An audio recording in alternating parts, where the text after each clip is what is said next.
salbuespen eta keinu hizkuntza gutxituak ikusezin dira Espainiako Kongresuan. Orain arte ezinezkoa izan da gaztelania ez beste edozein hizkuntza erabiltzea. Ganbera horretako eztabaidetan, osoko bilkuretan edo ekinbideen aurkezpenetan. Bada egoera hori aldatzeko urratsa egingo dute PSOE, Sumar, RC, Euskal Herria Bildu, EAJ eta BNG talde parlamentarioek. Kongresuko araudia aldatzeko lege erreforma proposamen bat aurkeztuta. Horren arabera euskara, katalana, galiziera eta aranera erabili ahalko dira, batzorde, bilkura eta eztabaida guztietan bai ahoz, bai idatziz. Eguerdion guztioi, 12 pasata iritsi da gurean gaur magazinari heltzeko unea. Gaurko honetan hizkuntza eskubideak hizpide. 6 indarrek adostutako idazkian ez dira espresuki aipatzen euskara, galiziera eta katalana. Horren ordez, testuan zehazten da, diputatuek aukera izango dutela autonomia erkidegoren baten ofizialtasuna aitortua duen edozein hizkuntzatan aritzeko. Horrek abagune bat zabalduko luke aranera ere zerrendan sartzeko, baina ez asturiera edo aragoiera esate baterako.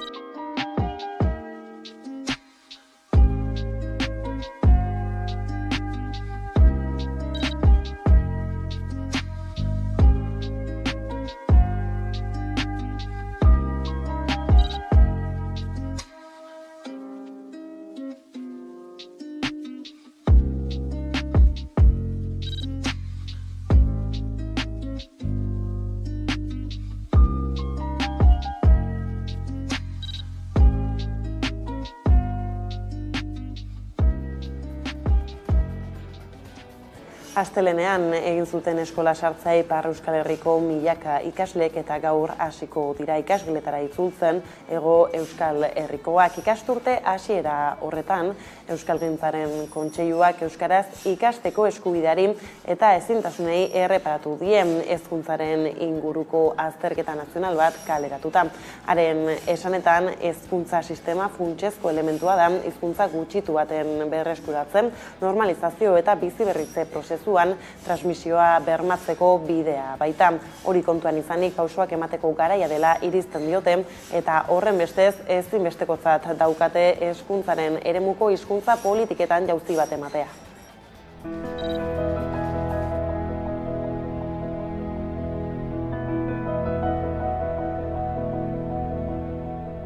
Legebiltzarrera joan den lege proiektu horrek euskara gehiago behar duela eta batez ere euskara gutxien dutenari gehiago emateko bideak jarri behar dituela. Uste dugu hezkuntza arloan ere hizkuntza politiketan orokorrean eskatzen dugun jauzia egiteko garaia dela. Nafarroari dagokionean, ezin itxaropentsu agertu eta nere jauziaren ideia hori uste dugu importantea dela. Eta Ipar Euskal Herriari dagokionez, han ere ofizialtasun ezaren zama ikaragarria da. Oraindik ere ikaragarria handia da, erdia baino dezente gehiago bere eskola ibilbide guztian euskararen arrastorik jasoko ez duen ikasle kopurua. Politika eraginkorrak dira behar ditugunak, euskaraz izan behar badu guztion etorkizuna.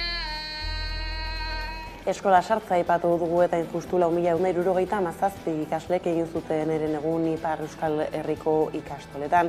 Izan ere, 2 urteko aurreko ondoko egunetan hartuko dute lehen aldiz eskolako bidea.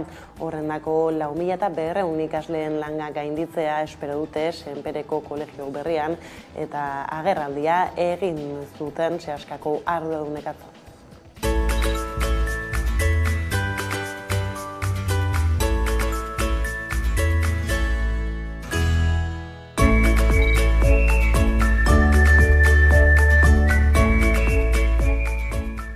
Katialin Elizalderen 82 haurrak beste ikastoletako kopuruei gehituko zaizkie. Astelenean, 4.150 ikasleak egin dute sartzea ikastoletan.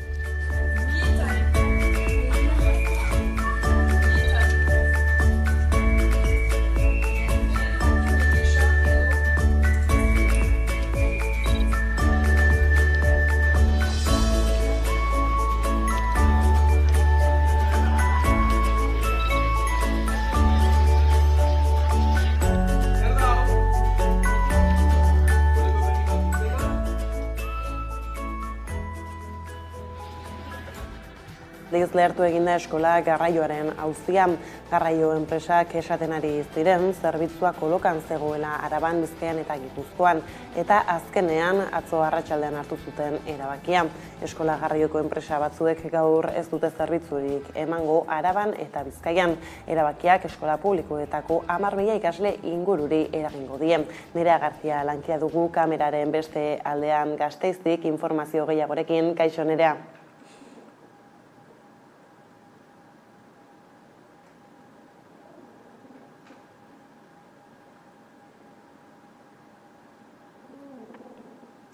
Badirudi ez du arazo teknikoren bat badaukagula, hala ere ikus dezagun jarraian bideo bat gaiaren bueltako informazio gehiagorekin. Eskola garraioko enpresen eta hezkuntza sailaren arteko eztabaidaren ondorioz, 10.000 ikasle inguru eskola garraiorik gabe gelditu dira irailaren 7. Hau da, eskola lehenengo egunean.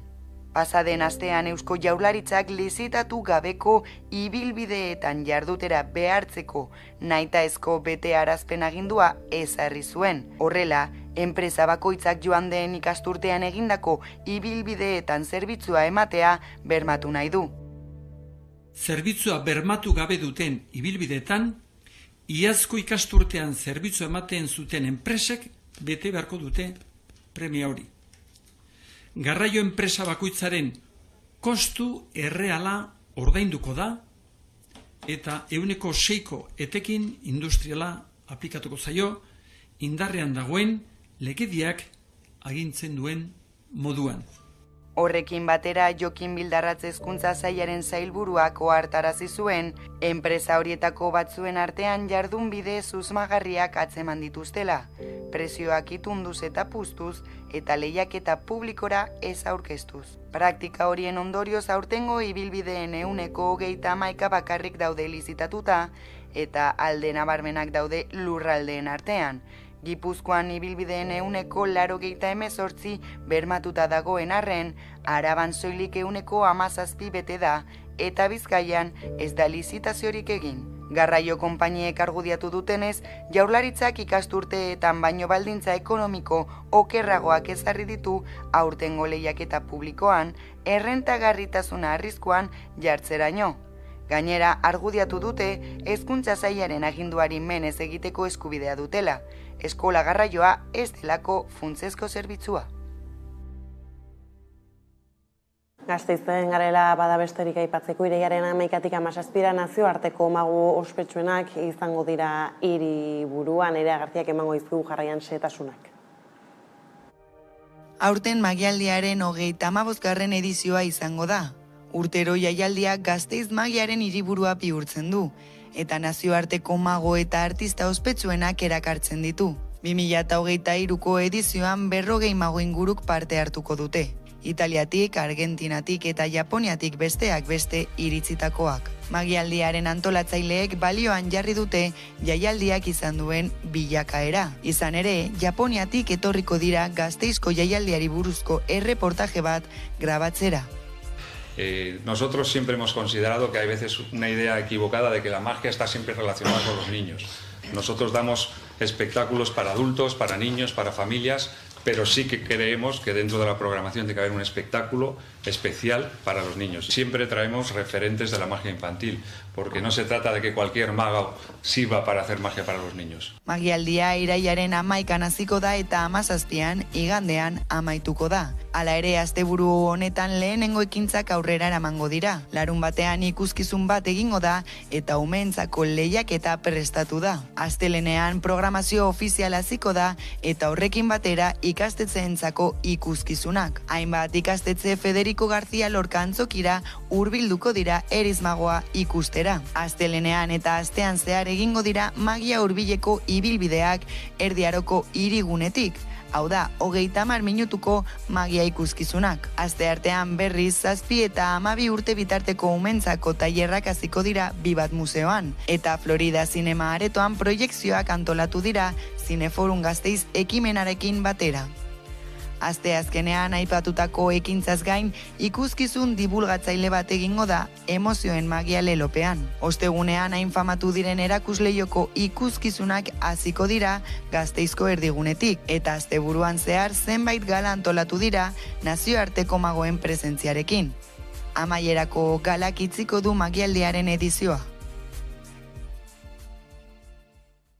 Eta orain bai Gasteizekin konexioa berra hartu eta Nerea aipatzea nola iraiaren 10ean korrelaren 2. edizioa izango den hiriburuan, lasterketa hau solidarioa da, ezta?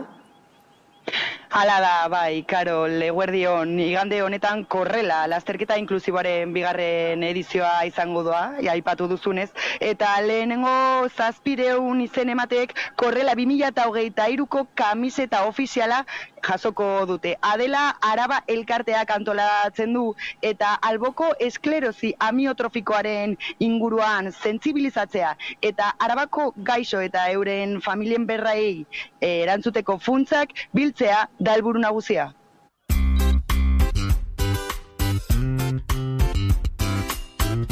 Jamendo.com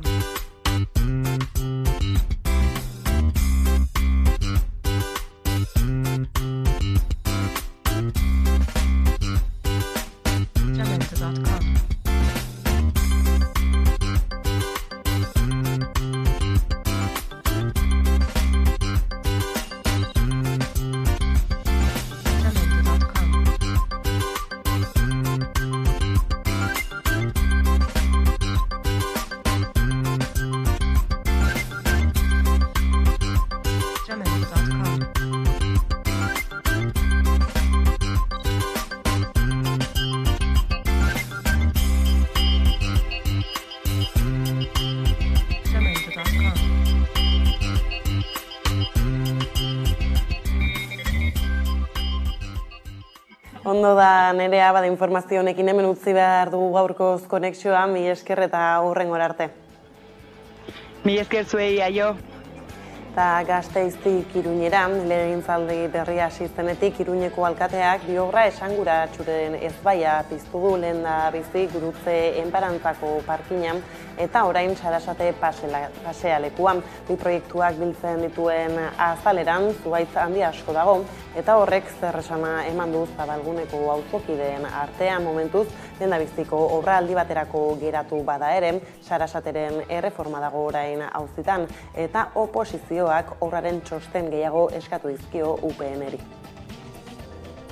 Kristina Ibarrola, Iruñeko aginte makila hartu duenetik, bi obra polemikorekin hasteko nahiari ekin dio. Lehendabizi, Gurutze enparantza. Bertan, parkina egiteko intentzioarekin esitu zuen ingurua, baina auzokideak antolatu eta parkinaren kontran martxan jarri zirenez, aldi baterako bederen geldiaraztea lortu zuten. Gogora dezagun plaza horretako ondare naturala oso handia dela. Duela 70 urte landatutako zuhaitz erraldoiak daudela bertan eta Zabalguneko arnasgunea dela. Bada orain, Iruñeko alkateak beste obra polemiko bati ekiteko asmoa adierazi du. Iruñeko Sarasate pasealekua. Non berriz ere zuhaitz erraldoien ondare handi batekin egiten dugun topo.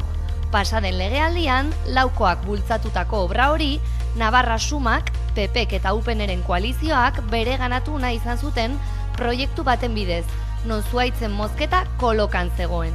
4 urte beranduago, proiektua harrartu nahi du Ibarrolak.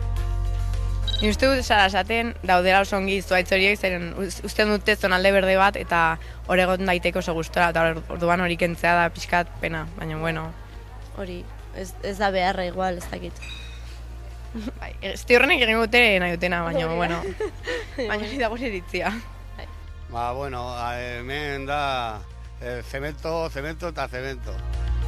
Momentu Iruñeko zuhaitz handitzen etorkizuna kolokan dago, baina gogora dezagun UPNek minorian gobernatzen duela udalean, eta gehiengoak azken obra honen txosten gehiago eskatu duela.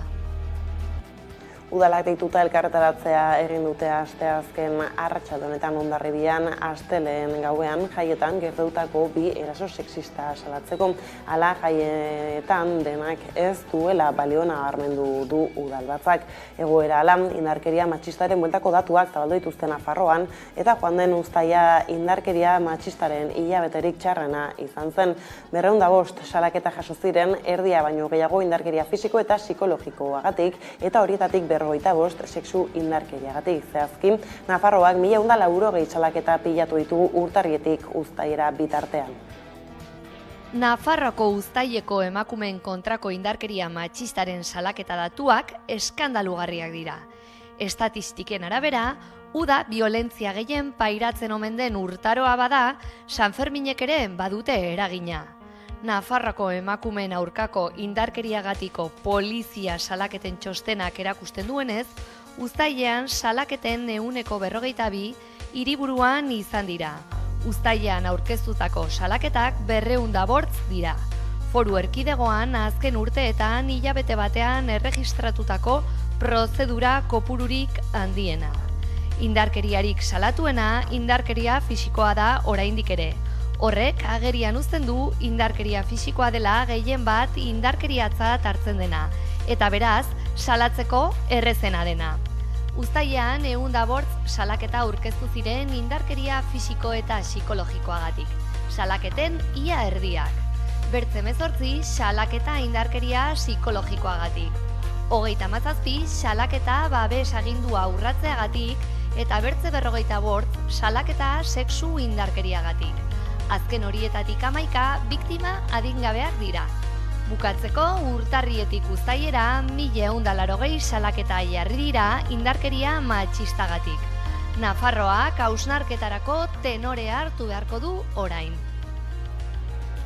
Gizarte arloko gaiekin jarriki motela eta oztopoz betea izan da Irunen eta Hondarribian alarde parekideen alde dauden gizonek eta emakumeek egin behar izan duten bidea. Aurrera urrats bakoitza lorpen handi bat izan da eta aldeko keinu apalenek ere esanai aski berezia izan dute bihar berriro berrituko dute usadioa Hondarribian alarde eguna baita. Urteroko moduan han izango dira Jaizkibel konpainiako kideak alardea abiatu aurretik desfilatuko dute ohiko eran Andreak ere onartuko dituen alarde baten aldeko aldarria ozentzeko era horixe den konbentzimenduarekin berriro goizeko 8 jota abiatuko dira. Gainera, inoizko babesik handiena jasoko dutela espero da Udane Arbeo. Bihar alarde eguna izango da Hondarribian eta egun historikoa. 26 urte igaro dira emakumeak kalera irten zirela alarde parekide bat lortu nahian. Jaizkibel konpainiak alarde publiko parekide eta bakarra nahi du. Ez du alarde baztertzailerik onartzen eta bidea oztopoz betea izan bada ere lorpen handiak izan dituzte. Ostiral honetan goizeko 8etan hasiko dute alardearen aurretik Jaizkibel konpainiako kideek eta inoiz baino babes handiagoa jasoko dutela aurreikusten da. Izan ere alkatetzan aldaketa izan da justo aurten Hondarribian, Abotxanitz dago orain indarrean, urteetan eaiota egon denean. Jeltzaleek urte guzti hauetan ez diote harrerarik egin Jaizkibeli, baina udal aldaketarekin aurreratu dute bi desfilei harrera egingo diela Abotxanitz plataformako Igorren Paran alkateak. Bere lehen alartea izango da biharko alkate gisa. Udalbatzako gainerako zinegotziei eskatu die bi autuei txalo egiteko. Ezezkoa erantzun dute EH Bilduko ordezkariek. Jaizkibel konpainiari historian lehenengo aldiz Hondarribiko udalak egingo dion harrera ofizialan egongo dira zinegotzi subiranistak, baina alarde baztertzaileari ez diote harrerarik egingo. Harrera egiteak jarrera matxista baten konplize izatea dakarrelako. Alardeari normalean Elizako atarian egiten zaio harrera, kale nagusian. Hantxe egongo dira udalbatza eta diputazioko ordezkariak. Gainerakoan Jaizkibeli babesa erakustera joaten diren ordezkari eta eragileak Emakunde eta Euskal Autonomia Erkidegoko Arartekoa tartean udaletxeko arkupetan egoten dira, han espero dira aurten ere. Gipuzkoako Aldundiari dagokionez aurten ere harrera egingo dio. Ez da lehen aldia, EH Bildu agintan egon zela 4 urtez harrera egin baitzien Jaizkibeli. Baina EAJko ahaldun nagusi batek harrera egingo dion lehenengo aldia bai izango da biharkoa. Eider Mendoza diputatua Hondarribian izango da bi desfilei harrera egiten. Eta Gipuzkoako Foru Aldundiak ere mugimendu bat egin nahi du, xumea, biak ikusiaz Eliza atarian. Urteroko moduan jendez beteta egongo da kale nagusia, eta ikusi beharko da zein giro izango den. Jaizkibel konpainiaren aldeko oihu asko izango badira ere, eta artean izango baitira alarde baztertzailearen aldekoak. Honekin politika arlora salto, Alberto Núñez Feijóo PPko buru eta Espainiako gobernuako presidentegaiak jarduneko gobernuari eta sozialistei dei egin zien atzo. Carles Puigdemont Generalitateko presidentoiak inbestidura babesteko planteatu duen xantaiaren aurrean atzera egiteko.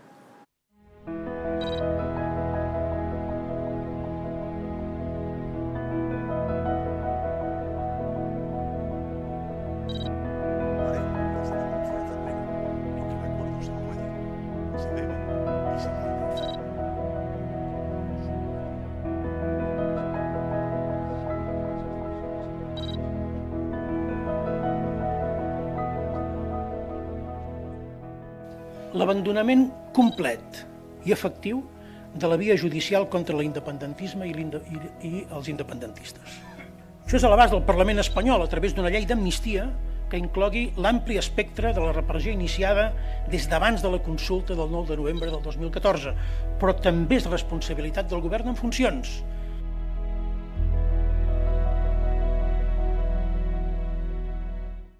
Tarteka amnistia aipatu dugula, Ipar Irlandako gatazka armatuaren garaiko hilketen akusatuek amnistia jasoko dute. Horiei buruzko ikerketetan kooperatzen badute Erresumatuko Komunen Ganberak atzo eman zion oniritzia lege proiektu horri, eta horrek praktikan auzipetzeak preskribatzea ekarriko du berekin beste hainbat ondorioren artean.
Gauzak horrela kulturarlora salto, datorren ostegunarekin iraiak 14 itzuliko da musika zuzenean telebista saioa, 11 telebistara eta ikasturte berriak musikaren munduan dakarrenaz jabe izan gaitezen.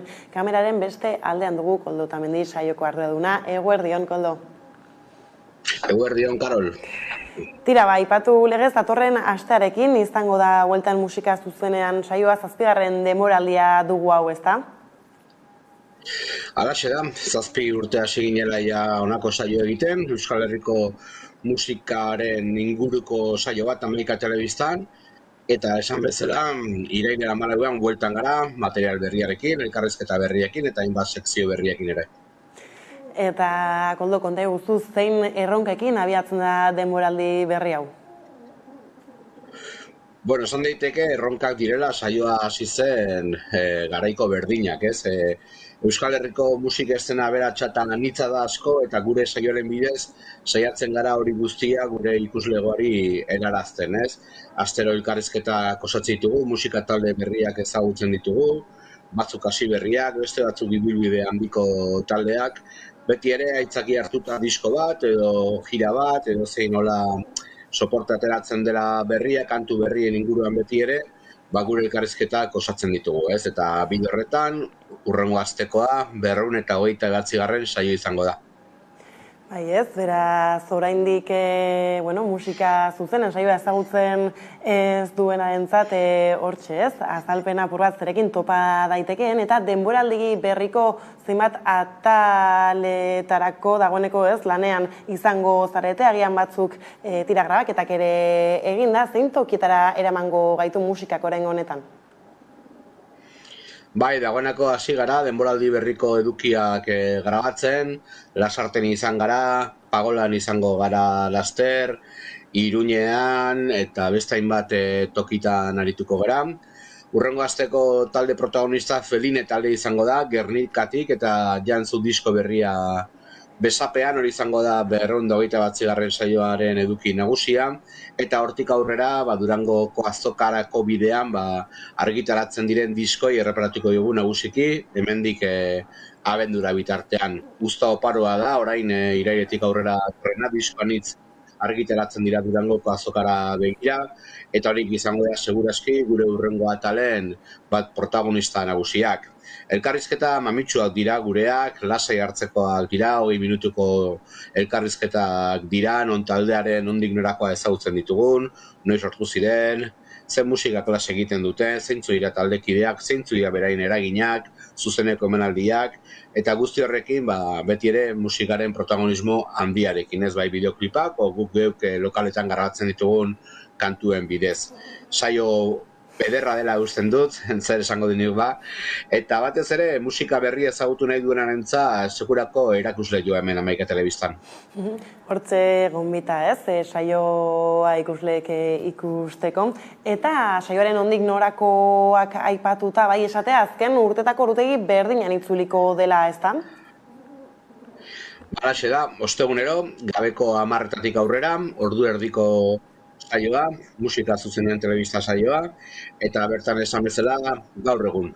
Euskal Herriko entsegu lokaletan gertatzen ari dena, pantailetara ekarri nahi dugun. Era berean, nahieran ere ikusi daiteke saioa, hamaika.eu satari digitalean, bai eta hainbat sare eta plataforma digitalen bidez ere. Ondo da, koldo bada informazio guztionekin hemen utzi behar dugu gaurkoz konexioa izango gara, datorren asteko oste egunera, mila esker gurekin tartetxo hau hartzarren, eta horixe, hurrengora arte. Mila esker zuei. Eta honekin heldu da gurean gaur magazineko lehen atalaren bukaera, eguneko elkarrizketa nagusiari heltzeko, laster gara bueltan. Lau aktorek eta antzerki zuzendari batek udako aste bat pasatzen dute etxe zahar batean antzeslan bat entzaiatzeko. Egun horietan, neskak elkar ezagutzen eta pertsonei bakoitzak bere bizipanen berri ematen du. Maitasuna, edertasuna, fedea, adizkietasuna, heriotza. Jende askok esan digun gauza bat dela pelikula ikusita gero gogo geratzen zaizkiola pelikula bizitzeko, gurekin egoteko. Orduan nik uste hori oso politia dela, ez? Itxaso Aranak zuzenutako filma abuztuaren 25ean estrenatu zen. Barbara Leinek, Irene Eskolarrek, Itziar Manerok, Elena Ezkerrok eta Arana Berak protagonistak gorpuzten dituzte.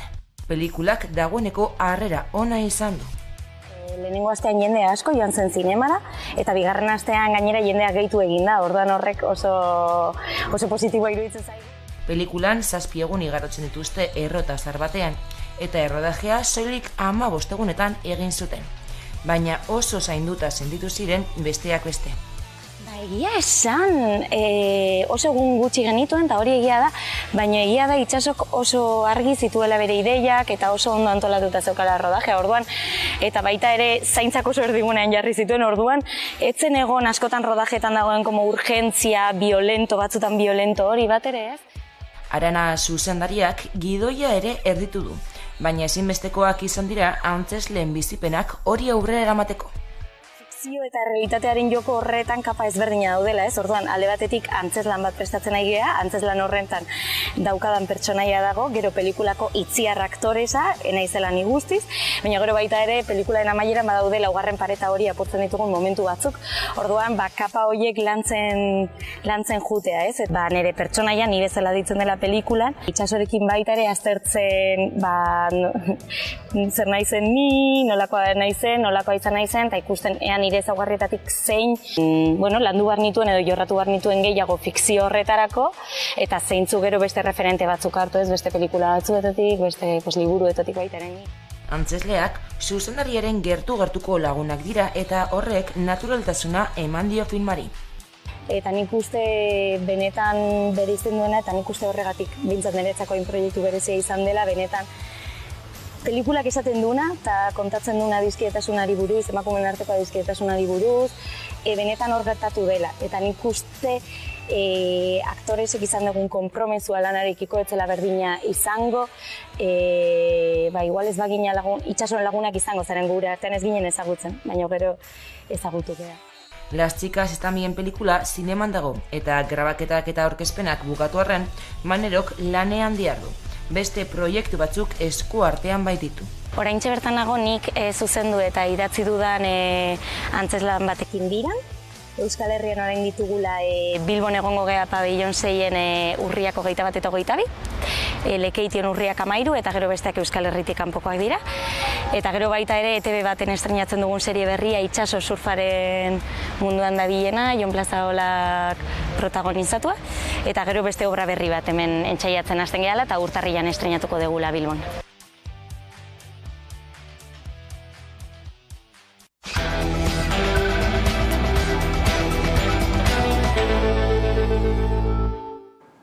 Eguneko elkarrizketa nagusiari heltzeko unea iritsi da eta horretarako gaurkoan gurekin dugu Asier Blas, EHUko irakaslea eta geopolitikan aditua. Ongi etorriak eta eskerrik asko gurekin izateagatik. Hasiko gara, abuztu bukaeran izan zen BRICSen goi bilera eta beste 6 estukideren onartzearekin amaiera eman zioten ekitaldiari. Horrela, BRICSekoek Iran, Saudi Arabia, Arabiar Emirri Batuak, Argentina, Egipto eta Etiopia gonbidatu ondoren, nazioarteko botere oreka irauli egingo dela diote batzuek, baina zure ustez, planetaren gaineko mendebaldeko kontrol aldiaren bukaera datorrenekin? Ez prozesu luzea da. Hau da, prozesu luze horretan dudari gabe hau mugarri importante bada. BRICS taldea, aurten beraientzako urte garrantzitsua izan da. Alde batetik, orain arte ziren 5 herrialde horiek, Brasil, India, Txina, Rusia eta Hego Afrika, 5ek lehenengo aldiz gainditu dute G7 barne produktu gordinari dagokionean erosalmenaren parekotasunean. Hau da, dolar korronteetan erosalmenean, ez da, esango genuke. Erosalmenean lehenengo aldiz 5 hauek aurre hartu diote G7. Eta orain, edapen honekin, zabalkunde honek ekarriko ditu beste 6 herrialde, dudarik gabe sendotuko dutenak beraien ekonomia. Ez da bloke bat G7 bezala, dena esan behar baldin bada ere, baina bada nolabait ere aliantza bat, eta aliantza horretan orain munduko petroleoaren ia erdia kontrolatuko dute beraiek, eta gasaren herena.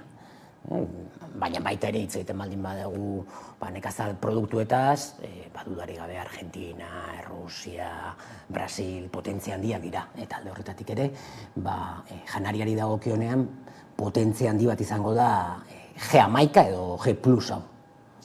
Hori bai, oro har BRICSekoek itxaropena sortu dute hegoaldean eta bereziki Afrikan, baina edapen hori bultzatu dute Txinak eta Errusiak eta bi herrialde horiek euren agenda propioa daukate, beraz beste behin ere hegoaldearen beharrak agendaren lehentasuna ez dira izango, ezta? Nik uste baietz, beraien kasuan bai, BRICSen kasuan garbi dago gainera, zehaztu egiten zaigu. Johannesburgon, egondan gailur honetan, 40 herrialdek parte hartu dute gutxi gorabehera. Hau da, hegoalde globaleko herrialde askok parte hartu dute, ez direnak BRICSeko parte, eta ez direnak izango datorren urtean.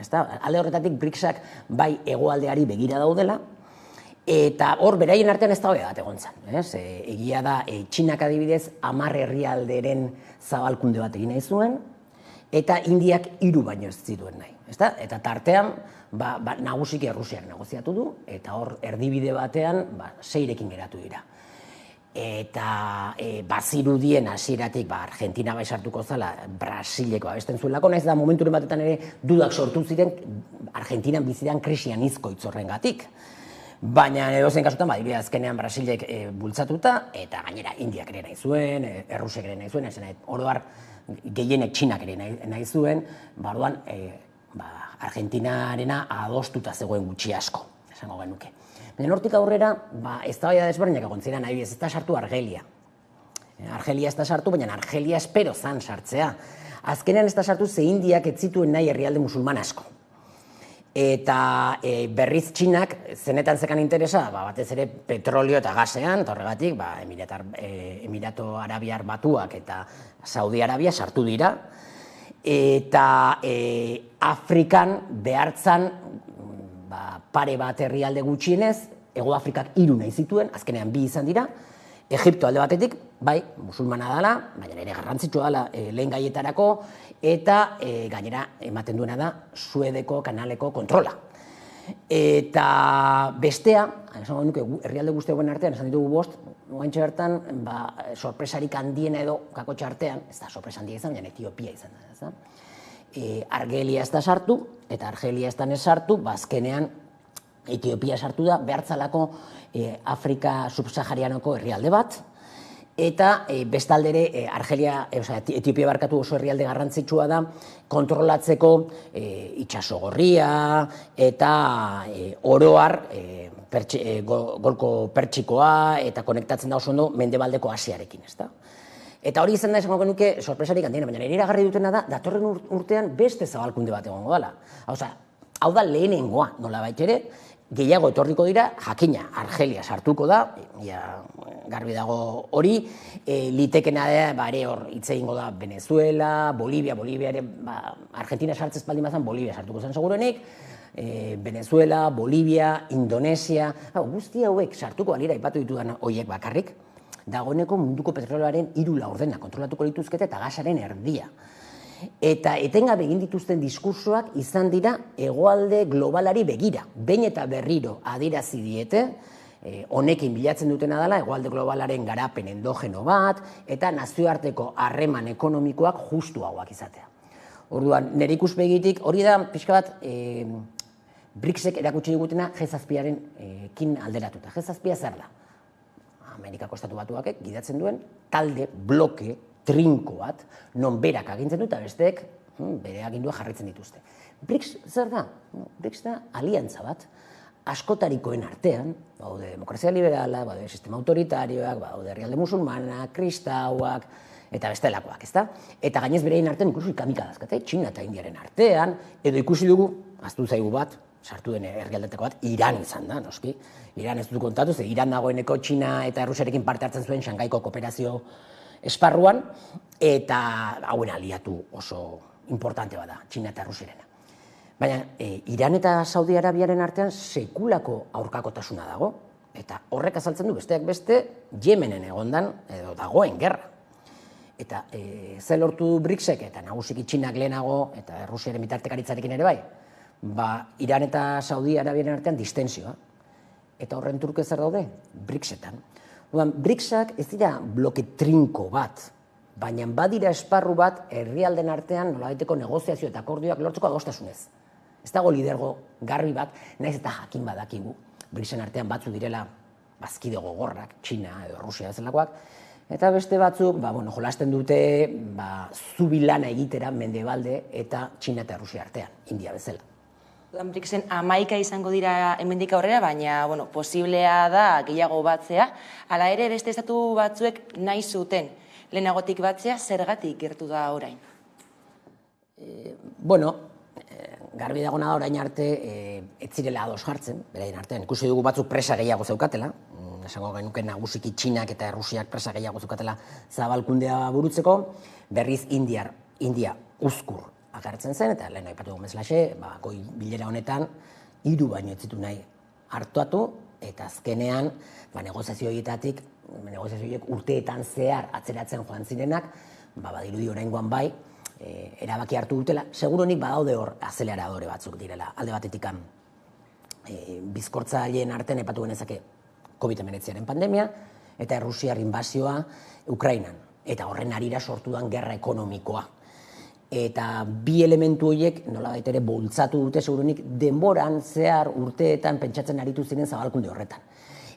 Horregatik da momentu birfundatzaile bat. 2024ean BRICS-a ez da izango oraingo berdina. Birfundatu egingo da, 11 bazkide izango dira, eta zabalkundean jarraituko dute. Datorren urtean goi bilera izango da Kazanen, Errusian, dagoeneko esan dute hiria, eta hor aipatu dute ere zabalkunde berri bat emango dela. Eta litekena da 2025ean beste zabalkunde bat ematea. Prest egon behar geha, 5 urteko epean gutxora bera BRICS-ak 30-40 herrialde izateko. Ikusiko dugu gauzatuko gane ez, baina batzuk paperean hori dute. Asko zabalagoa izango da orduan BRICS-a, eta azken batean G7-ekin aldertuta askoz pluralagoa, ez da? Bai kulturalki, zein politikoki, eta zein irakurketa egin daiteke horren inguruan. Indargune bezala edo ahaldun ahulezia bezala irakurri daiteke? Beraiek ez dira bloke bat. Orduan beraiek ez dute pentsatzen klabe horietan, ahulezia edo indargunea. Hori da pixka bat mendebaldeko pentsamendu, ez da? Nola mendebaldeak mundua kontrolatu nahi duena da, beraien taldetxo bat gotortu, trinkotu, eta munduari inposatu bere borondatea. Beraien logika desberdina da, munduan desberdina gaude, interes nazional desberdina gaude, denak dira legitimoak, baina batzutan, interes nazional legitimoien artean, talka dago. Orduan guk zer egin behar dugu? Mundu multipolar bat eraiki, eta mundu multipolar horretan zer egin behar dugu? Negoziatu eta adostasunetara iritsi. Baina, era gutxi asko orekatu batean. Ez mendebaldean gertatzen da bezala xe, orain arte mundua kontrolatu du goitik bera, eta gainera inposatu egiten du Amerikako Estatu Batuak bere borondatea, normalean. BRICS indartuak G7-ari kontrapisua egin aldio ekonomikoki, adibidez aurten BPG-a gainditu du BRICS-a, baina politikoki Txina eta Indiaren arteko lehiak zein eragin izan dezake? Ekonomikoki aliantza bada BRICS-a, eta ez da aliantza politiko bat, bi gauza desberdin dira. Eta hori da, mendebaldeko erakundeekin daukan desberdintasun nagusia. Edozein kasutan Txina eta Indiaren artean ez da gatazkak egon, eta batzutan noski berotu egiten dira, baina ulertu behar du Txina eta Indiak elkar harremanerako esparru desberdina dituztela. Eta gauzak momenturen batetan eskuetatik eskapatzen baldin bazaizki ere, oroar elkar harreman ekonomiko oso na dute. Politikoki, politikoki ere ez da harreman txarrik. Egon dira orain elkarrekin Johannesburgon, egongo diren bezalaxe, Shanghai Kooperazioko elkarteko bileretan. Ze hori askotan mendebaldean ez dugu ezagutzen. Shanghai Kooperazio elkartea da, badagoen kooperazio elkarterik handiena, ikuspegi militar eta ekonomikotik. Eta hemen India eta Txina elkarrekin daude, Errusia ere bai, Kazajistan, Iran, eta abar, ez da? Orduan, alde horretatik, tensioiek jarraituko dute egoten seguruenik, baina oraingoz azkeneko urteetan oroar balantze bat egin beharko balute Txina eta Indiatik, bere egin tensioiek ondo bidetik kudatu dituzte. Txina eta Indiaren lehia aipatu dugu, eta Errusiaren balizko ahultze batek zer nolako eragina izan dezake? Hor, askotan aipatzen dena da, erakunde guzti hori multilateralak dira, ez da, eta nik uste funtsean dagoena, azkenean egin dizkazuen azeneko bigalderek irarri ikusten duguna da, bai, multilateralak dira orain, baina egunen batetan hegemon bat egongo da, eta hori Txina izango da, eta orduan, barnean, pixka bat hor, pitzadura gertatu daiteke. Non daude bi pitzadura nagusia, segurenik Txinari ez aurrez, Txinaren indar ekonomikoa sekulakoa da, eta politikoa izango da ere bai, baina dudarik gabe bere bloke multilateral horretan, kakotxartean blokerena, India daukago alde batetik, eta estatetik Errusia. Errusia ahultzen baldin bada, hor ere, badakigu, Txina eta Errusiaren artean historikoki egon dira nolabaiteko frikzioak, muge dagokionean, eta txinatarrek ez dute azten 19. mendean Errusiarrek jantzieten lurraldea, eta nahi guzti hori egia da. Baina edozein kasutan, Errusia eta Txinaren artean, 2001ean hasi zen aliantza prozesu bat, poliki-poliki, 2001eko uztailan, eta azkartu egintzen 2022ko otsailean. Eta ordutik ia esan genezake G2 baten antzera funtzionatzen dutela, ofizialki ez da existitzen. Orduan, Errusia ahuldu daiteke, bai gerra testuinguru honetan eta anabasa honetan dudarik gabe ahuldu daiteke, baina gogoratu dezagun, oraingoz Errusiak pasatu dio Alemaniari barne produktu gordinean adibidez, erosalmenean ere bai. Orduan, ez dirudi oraingoz ekonomikoki gehiegi ahultzen ari da, justu kontrakoa, indartzen ari da, nahiz eta, elementu batzuetan, elementu teknikoetan eta arazoak izan ditzake. Baina aste honetan ere jakin izan dugu, Huawei lehenengo aldiz aurkeztu du mobil bat, eta baita ere ordenagailu satelite bat, laptop bat, satelitea dukana, bere teknologia propioarekin, bere chip propioekin. Beraik azkenean egin dute. Horrek esan nahi du? Horren hornidura segurtatu dakiokela ere Errusiari. Orduan, momentu honetan, Errusia dakan gerra ekonomiko horretan, segurenik puntu haulena da alde teknologikoa, eta teknologiko hori Txinak ondo bete dezake.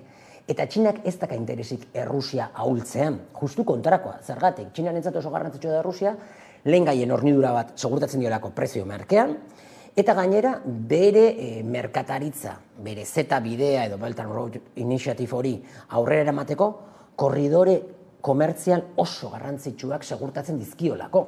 Eta badakielako, gainez, Errusia ahultzen baldin bada, urrengoa, mendebaldearen ikuspegitik, urrengo pieza izango litzatekeela Txina. Orduan alde horretatik ez dut uste, benetan Errusia eta Txina artean gatazka handirik sortuko doanik, inkluso Errusia ahulduko balitz. Beste gauza Indiaren, Indiaren hor eztabaida gehiago egon daiteke.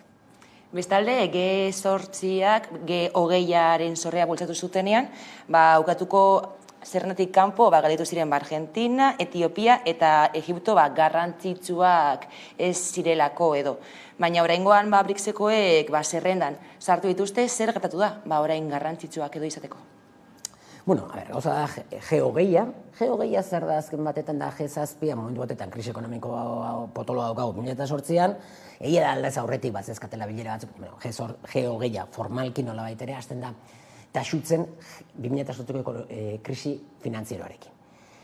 Hori zer da, G7 konturatzen da munduan dela beste aktore edo agente importante batzuk, eta nola baitere agente horiek kontutan hartzez baldin baditu daukan arriskua da kontrabotere bat sortzea. Eta orduan sortzen du G20.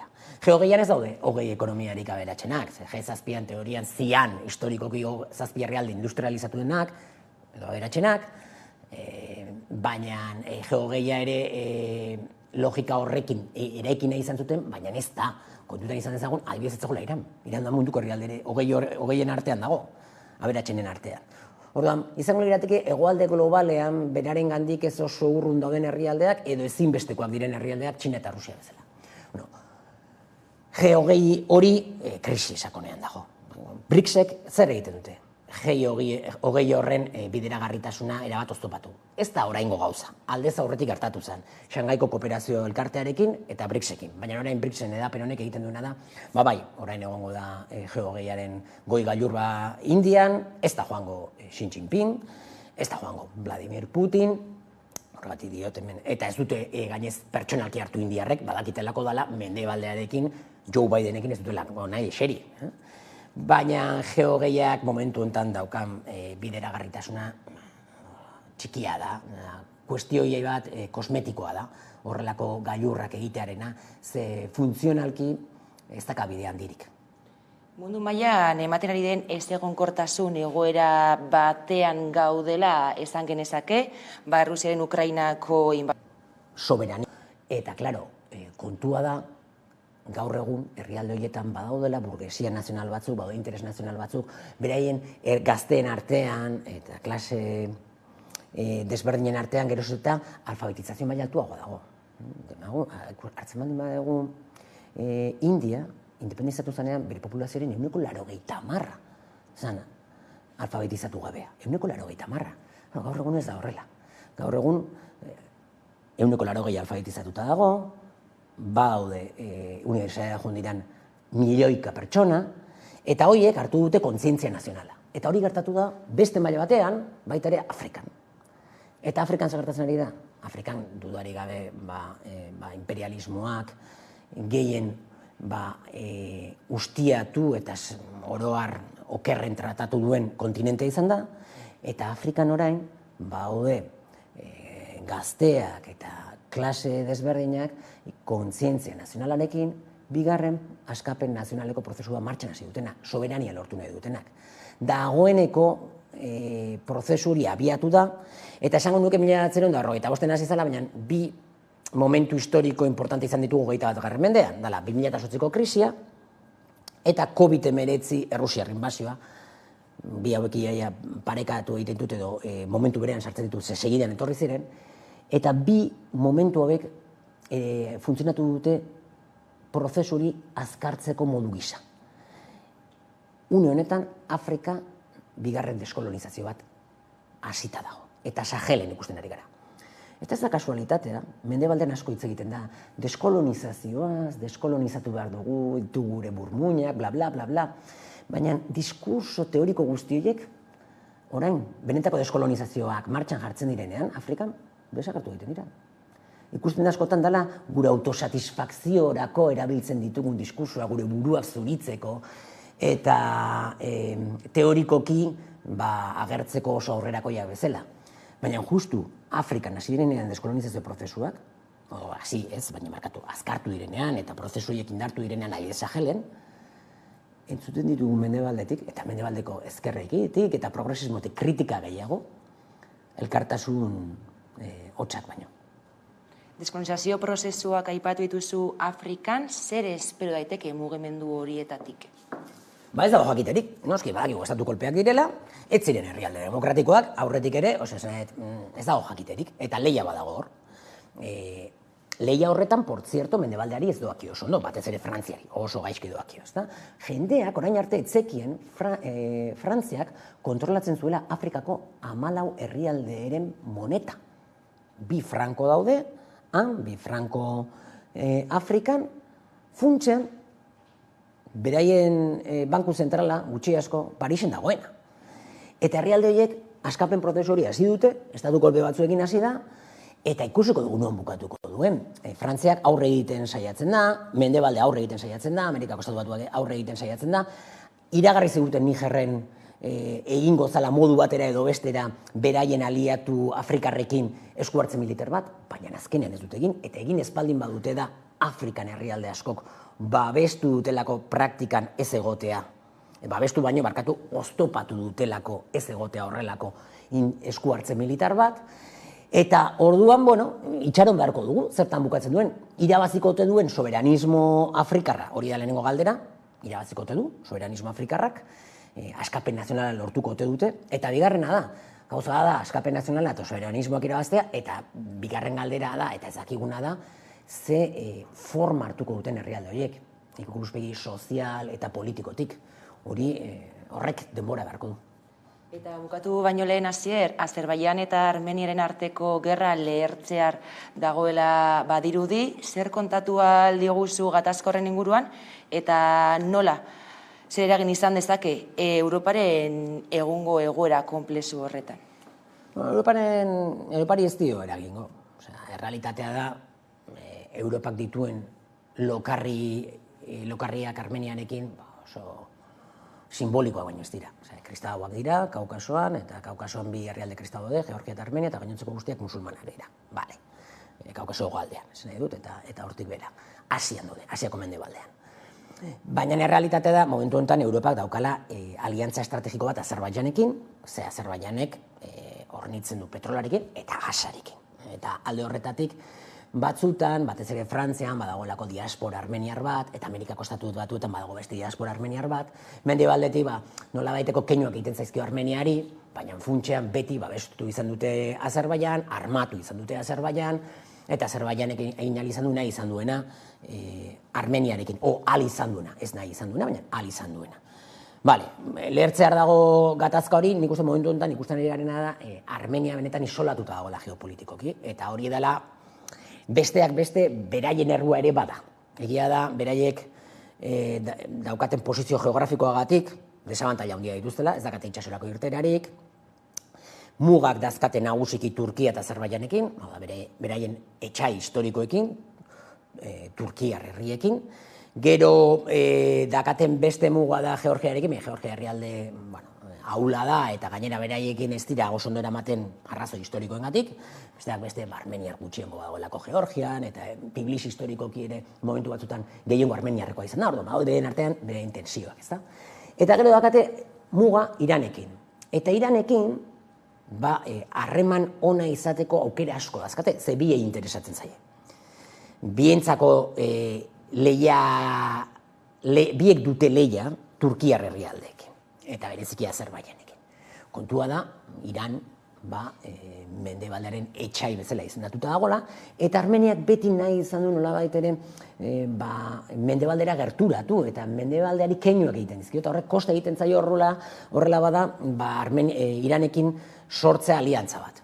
Eta Iran bide batez esan duela, dagoela prest sartzeko gerran Armeniaren alde. Gero zein dago Errusia. Errusiak ez daka muga Armeniarekin. Jendeak askotan hori ez daki, mapa ikusi behar da, eta ez daka mugarik. Egia da, Errusiak bere eragina hegoaldeko Kaukasoan mantentzeko, oso aproposa izan da Nagorno-Karabajeko arazori, ze Armeniak behar izan du Errusiaren babesa, nolabaiteko soberania hori mantentzeko, de factoko egoerari. Zer gertatzen da, Armeniak azkeneko urteetan, bereziki, bada, joera historiko bat, baina 2018tik, paseian iritsi zenetik boterera, Errusiaren kontrako zenbait keinu egin ditu behin eta berriro, eta orduan Errusiak ikusten duena da, Armenia ez dela aliatu fidagarri bat, Azerbaijan ez da bere aliatua, Azerbaijanek petrolea dauka, gaza dauka, eta badakigu nazioarteko harremanetan ez daudela aliatuak, edo behintzat aliatu iraunkorrak, baizik eta interesak. Eta orduan, Armeniak gaizki tratatzen du bera babestu beharko lukena, Errusia, eta Azerbaijanek berriz kontu ondiarekin tratatzen du Errusia, adibidez, egon zan kondena bat nazio batuen erakundean Errusiaren kontra. Eta nork bozkatu zuen alde? Armeniak. Azerbaijan etzan joan bozkatzera, kontu zibil izan. Armenia etzan ibili kontuarekin, mendebaldea, pixka bat bere patrikan sartzeagatik. Baina mendebaldea ikusten dugu keinu horiek hartzen dituela, ondo dago, baina gero ez dio laguntzen benetan. Orduan gertatzen Armeniari da bakarrik gelditu da. Bakarrik gelditu da, eta Azerbaijanek somatzen du. Somatzen du, momentu hori iritsi dela, eta litekena da ikusiko dugu, erasotzea. Erasotuko du, ikusten duelako Errusiak ez duela babestuko, eta orain, atzo esan zuen Azerbaijanek, Amerikako Estatu Batuetako ejertzituarekin ingo ditu larik eta militarrak Armenia. 75 militar, eta horietatik asko Guardia Nazionalekoak dira. Ez da oso serioa. Azken horrekin utzi behar dugu, luzez egon gaitezke geopolitika hitz egiten, eta beraz, Asier Rolas eskerrik asko gurekin izateagatik, EHUko irakaslea eta geopolitika analitua. Eskerrik asko. Eskerrik asko zuen. Eta orain jarraian eguneko solasaldiarekin itzuliko gara, gaurkoan Ibon Miñika eta Zurine Rodríguez izango ditugu gurekin. Orain arte.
Kaixo, Lidia Insausti naiz, Arima Sobleko abeslaria, eta plazerra da zuekin egotea saio honetan, Gu Andereak abestia aurkeztuz ahalduntzeari buruz hitz egiten duen abesti honekin, beraz animatzen zaituztet bizi musika saioa ikustera.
Amaika Telebistak web orri berria du. Aktualitatea, saioak, podcastak, programazioa eta gehiago aurkituko duzue bertan. Unean, uneko edukiak zuzenean edo nahieran nahi duzuenean. Edozein tokitatik Amaika Telebista denon eskura, mugikorrean eta ordenagailuan. Etengabean eguneratzen den informazioa. Hemen amaika.eusen.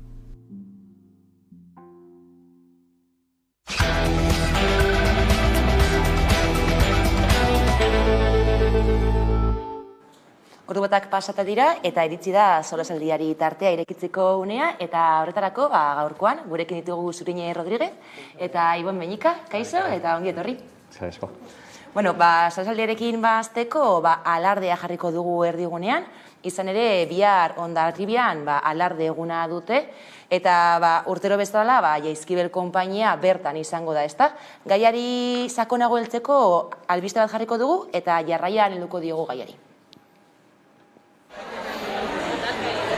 Bihar alarde eguna izango da Hondarribian eta egun historikoa. 26 urte igaro dira emakumeak kalera irten zirela alarde parekide bat lortu nahian. Jaizkibel konpainiak alarde publiko parekide eta bakarra nahi du. Ez du alarde baztertzailerik onartzen eta bidea oztopoz betea izan bada ere lorpen handiak izan dituzte. Ostiral honetan goizeko 8:00 hasiko dute alardearen aurretik Jaizkibel konpainiako kideek, eta inoiz baino babes handiagoa jasoko dutela aurreikusten da.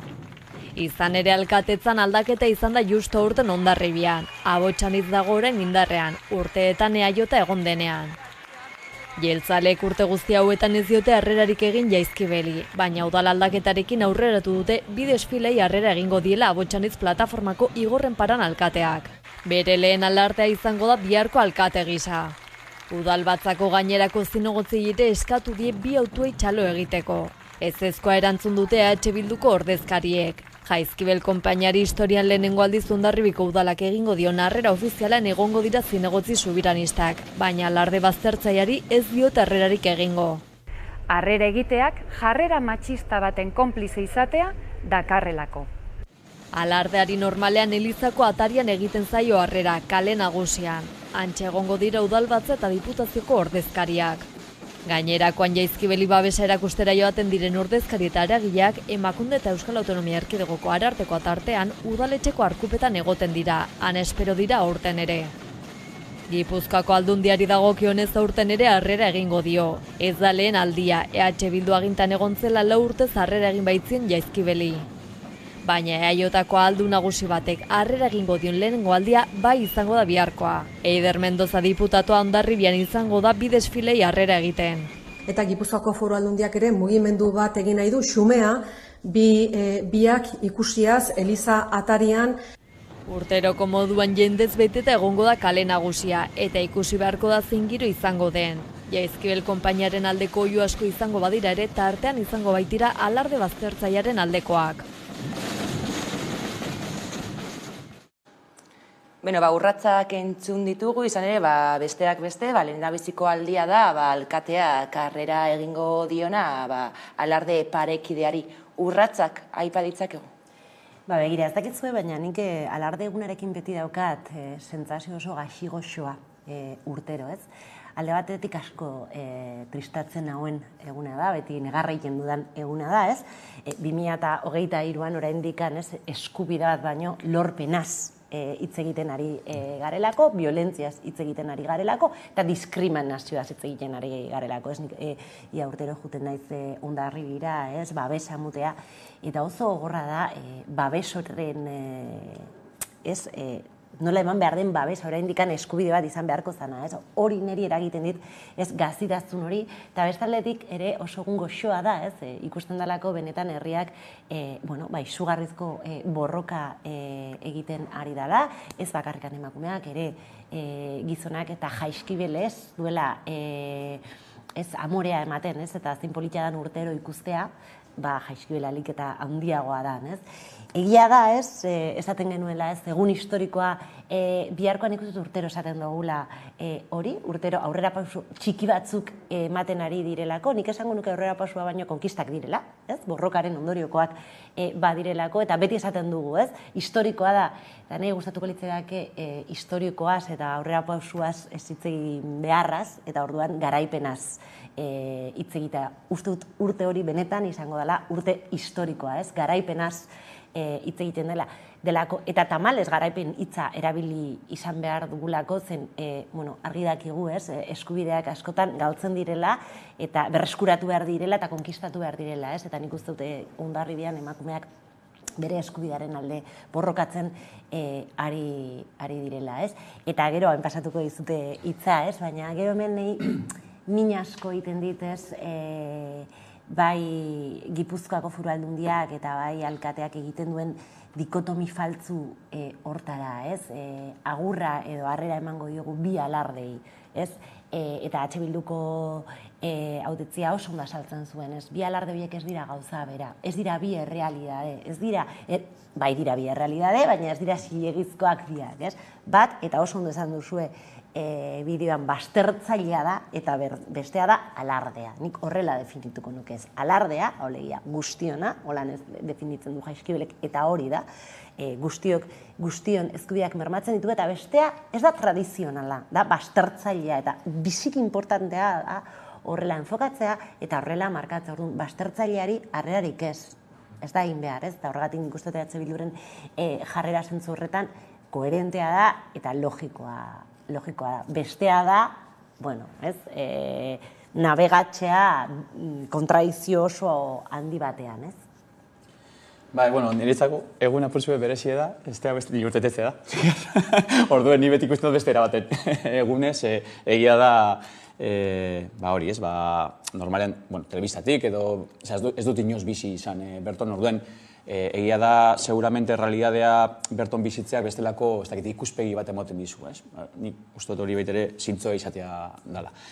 Hori izan da, egia da baitere, ikusten duguna da urteen poderioz, borrokaren poderioz, nagusiki emakumeen borrokaren poderioz, jarrera baztertzaileak gero eta babes gutxiago daukala. Ondino dago neurtzeko baitere eta ikusteko baitere problematikaren neurrian oraino heltzen dan eta bai batean errealitate hori zenmotakoa dan. Baina argi dagoena da, eta ni zurinigaz bat dator, urterik urte egindako lan eta borrokan ondorioz, berenganatu, konkistatu, garaitu, berreskuratu eta parekitasun aldeko noraiteko norabidean aurrera pausuak emoteko moduak egon dira. Eta hor argi dagoena da, seguramente, eta inor baino beto daki berton borrokan ibili izan direzenak, urteetan egoera asko zere lasgarri batean bizi izan deuri zenen ondorioz ere horrelako errealidade baterantz aurrera pausuak emoteko aukera emon du, ez? Eta seguramente ez, ziur, orain gauza pilo bat daude aurreratzeko, ez? Nik uste dut hori nahiko argia dalako. Nik, eta hor aipatu duzunen hildotik baitere, iruditzen zait azpimagarria da baitere, da herri borroka edo jendartearen sektore handi batek egiten duen borrokaren ondorioz, instituzioak zenotako jokabideak hartzera behartuak ikusten duten berein burua, ez? Eta nahiko sintomatikoa da, ez? Emon izan direzen hoeteko evoluzioak, ez? Nik uste dut, nahiko adierazgarria dela, batez ere JPNV-en partetik eukin duen errealidadea aintzat hartuta, bere jokabidea nola makillatzen duen, besteak beste Hondarribiren udal galerak ekarri duen egoera, badakigu baitere nola hartu duen baitere Gipuzkoako diputazioa, eta nola baitere berrikuntza bezala saldu izan du, emon izan duen noiteko pausua. Ez danean berez horrela, baina egia da baitere da, zuek aipatu duzu moduan, eta uste dut zintzoa dela eta deskribatzen duzuela oso ondo, beste komunikabide batzuek adibidez ez dute horrela adirazi, ez? Eta uste dut, benetan errealidad dirazten duen elementu bat dela, ez? Eta da, instituzioek behartu ikusten dutela berein burua, egin handi batean, herri babes hori baitere aurrerapen emoten duen einian, ez? Eta gero nitzako, uste dut daitere, alardearen borrokak eukin duen nobeiteko sinergia oso nabari bat dela baitere, eta uste dut hori baitere aintzat hartu behar dela, eta aitortzen moia barkola da, borroka feministak bere orokortasunen egin duenarekiko, ez? Alardearen borroka irla batean kokatu baino, ez? Gehiago dela, borroka feminista baten testuinguru oso baten kokatzen den elementu bat, eta sinergia horiek baitere batzen direla, ez? Eta uste dut horrek albitu deuela baitere aurrerapausu nabariago matera, ez? Orduan, alarde palekide baten aldeko jarrera horretan ikuste dut, gero eta pausu gehiago moten egirela, eta uste dut norabi horretan seguramente, odenik orain borroka asko dago egiteko. Eta lortzen dena ere, batentuz, ze atzera pausok emoteko testuinguru konplexu batean bizi gara. Eskubidez gabiltzala, epai historiko bat eman du Mexikoko Auzitegi Gorenak, izan ere, erakunde feminista batek aurkeztu zuen babes elegite bat, aho batez onartu du, eta modu horretan, maila federalean, babes konstituzionala eman dio abortatzeko eskubideari. Zoriondu behar du, ez, Mexikoko herriari, eta batez ere, bertako mugimendu feministari, ez, eskerrak ez, Hego Amerikatik izugarrizko berri honak etortzen direla abortuaren kontura, ez, ari naiz pentsatzen Mexikon, baina baita Argentinan, baita Kolombian, ez, azken bolagan, uste Europan justuki beste goera batean gabiltzala, ez, eta ofensiba baten atarian gabiltzala eta kontraofensiba hori ere antolatzen gabiltzala, hori batetik, ez? Orduan, zentzu horretan zoriondu behar da Mexikoko mugimendu feministari, ez? Egia da Mexikoren borroka etzela orain hasi, orain dela uste dut ez dakit 2 edo 3 urte egontzala lehen epai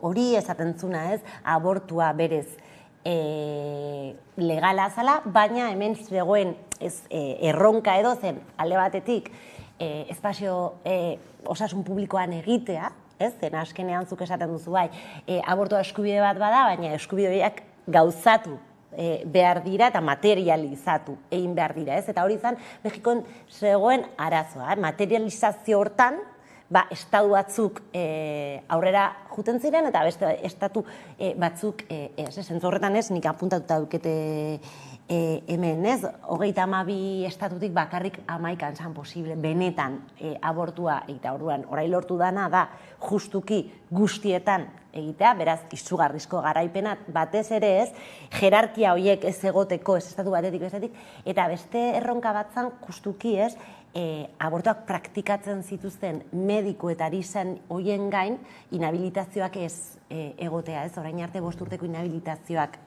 zekarren legea, ez? Orduan, nik uste du lortu dena izugarrizkoa dela eta zoriondu behar dela Mexikoko herriari. Ona ekartzealdea, beti nahi asko gustatzen zait beti gauzak ona ekartzealdera, ez, orain esan dut, ez, Mexiko lortu dena da osasun publikoan abortuak egitea. Euskal Herrian 10 abortutik 9 oindino klinika pribatutan egiten da, eta nik uste dut oso importantia dela, ez, egia da Osakidetzak ordaintzen dituela, alegia Euskal Herrikan edozein emakume abortatu nahi badu eskubidea duke, baina konbenio bat dago klinika pribatuekin, eta klinika pribatuak gauzatzen dute abortua. Zer esan nahi du hau?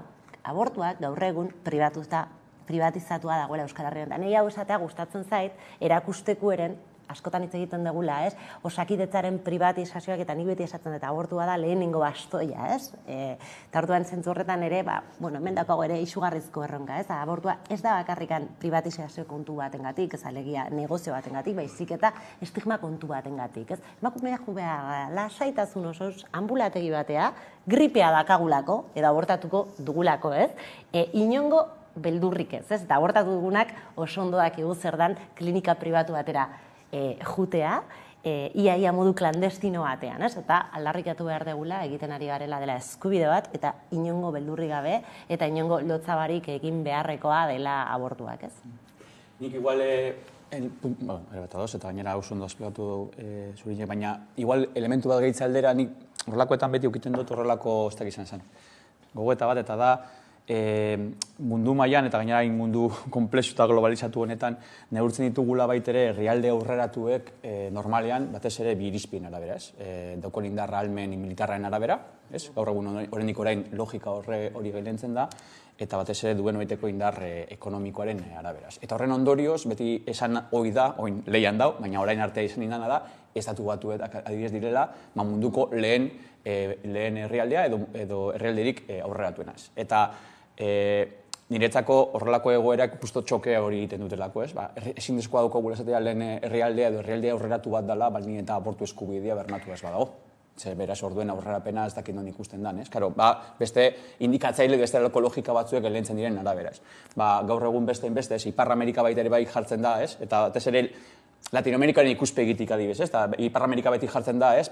Kontinenteko nobeteko jendarte aurreratuen ikuspegian, ikusi beharko genuke, ez? Orain arte Ipar Amerikan adibidez egoera honek edo elementu honek markatzen duela benetan zeintzuk izan daitezken termino sozialagoetan aurreratuagoak eta zeintzuk ezain beste. Eta orain arte behintzat Mexikon aurrerapauso hon bada, orain emon da, eta beste herrialde batzuetan aldiz, batzeru duten txiroagoak edo atzeratuago zeudenak, lortu izan dute. Orduen aurrerapena, betaurreko horiek aldatu berko nituzke nire ustez. Eta estatu batuteko orduen ez esan errealderik aurreratuena da.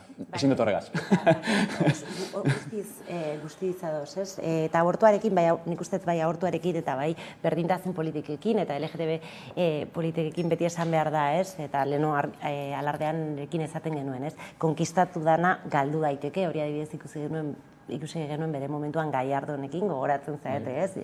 Batean mugimendu feminista agenda aldatu eta bere gai bakarra abortua zen eta lortu genuen, bide batez, ministro bat kaleratzea eta izugarrizko garaipena izan zen, ez? Baina adibidez ere ikusi dugu herrialde batzuetan, ez dela bakarrik eskuinak horrelako atzera pausoak egiten dituena, ari naiz pentsatzen adibidez El Salvadorren, ez? Guda eta gero efemileneak ezkerrekoa garaipena lortu zuenean atxera pausua eman zen abortoa da, eta gaur egun lege restriktiboena da munduan zehar, ez? Kartzelan daude emakume asko homizidioagatik, ez?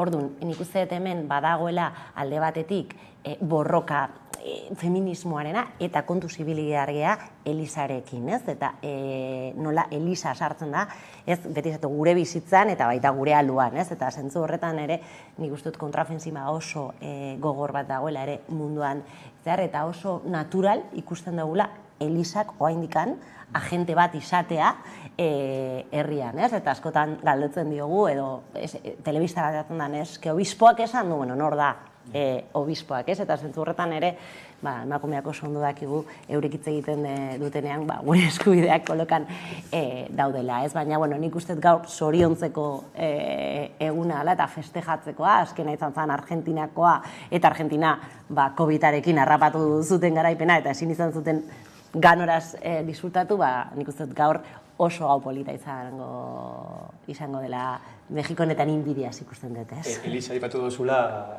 orain gure nire karrita baitere asko dako egiteko, besteak beste Gipuzkoar guztien instituzio ardounak Elizpean hartuko duelako baita alardea, eta keinu moduan kontsiatu. Denetarako daude. Bueno, orain beste kontu batzuk hartuko ditugu, hizkuntza politikak zehazki, kontseiluak eskatu du, jauzi bat egiteko hezkuntzako hizkuntza politiketan. Astelenean sartu ziren iparraldeko aurrak eskolara eta gaur hegoaldekoak izan dira, eta ikasturte hasiera honetan Euskalgintzaren kontseiluak euskaraz ikasteko eskubideari eta ezintasunari erreparatu die, hizkuntza inguruko azterketa nazional bat kaleratu baitu. Ikusiko dugu bideotxo bat eta jarraian helduko diogu gaiari.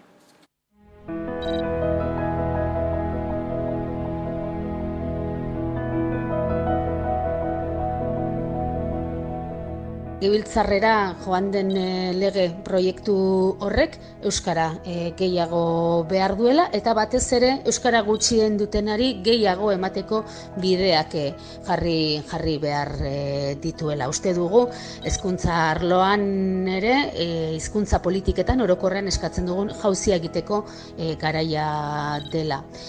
Nafarroari dagokionean, ezin itxaropentsu agertu eta nere jauziaren ideia hori uste dugu importantea dela. Eta Ipar Euskal Herriari dagokionez, han ere ofizialtasun ezaren zama ikaragarria da.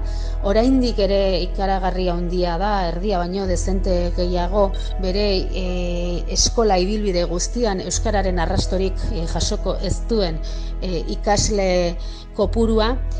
Politika eraginkorrak dira behar ditugunak, euskaraz izan behar badu guztion etorkizuna. Eskizabelek aipatu du, ezta? Hezkuntza sistema funtsezkoa da hizkuntza gutxitu baten berreskuratze eta normalizazio prozesu batean, ezta? Bai, eta gainera testuingurua zu baitera aipatu duzu, ez? Gaur, aste honetan modu baten bestean, era mailakatu batean, gure aur guztiak, nik gaur goizen egon oianean, umeak erbaten lehen egun alako eta urduritasun horiek eta emoten direlako, espero dut gerora hobetzen joatea, danon hobe beharrez, baina egia da testuinguruan baita ere moten dela, ez? Eta hor, badau, hezkuntza eta hizkuntza noraiteko lotura horretan baitere badaude gauza asko hobetzeko, ez? Are gehiago testuingura eta azkeneko ikasturtean desente hitz egin dugunen kontura, ziurrenik honetan baitere hitz egingo dugu, hezkuntza EAEra begirako hezkuntza legediaren noraiteko balizko, ez? Aurrerapen eta aprobatze baten testuinguran kokatzen garen heinean, ez? Baina askotan horrek ere ez gaitu apurtxuet fokoa baitere desetxuratzera behartu behar, ze hezkuntza sistemak ezinezko daukolako, hizkuntzaren noraiteko bermea bakarra izan, eta horrek esan nahi duena da maila batean hizkuntza politika integralen beharra badaukagula. Eta egia da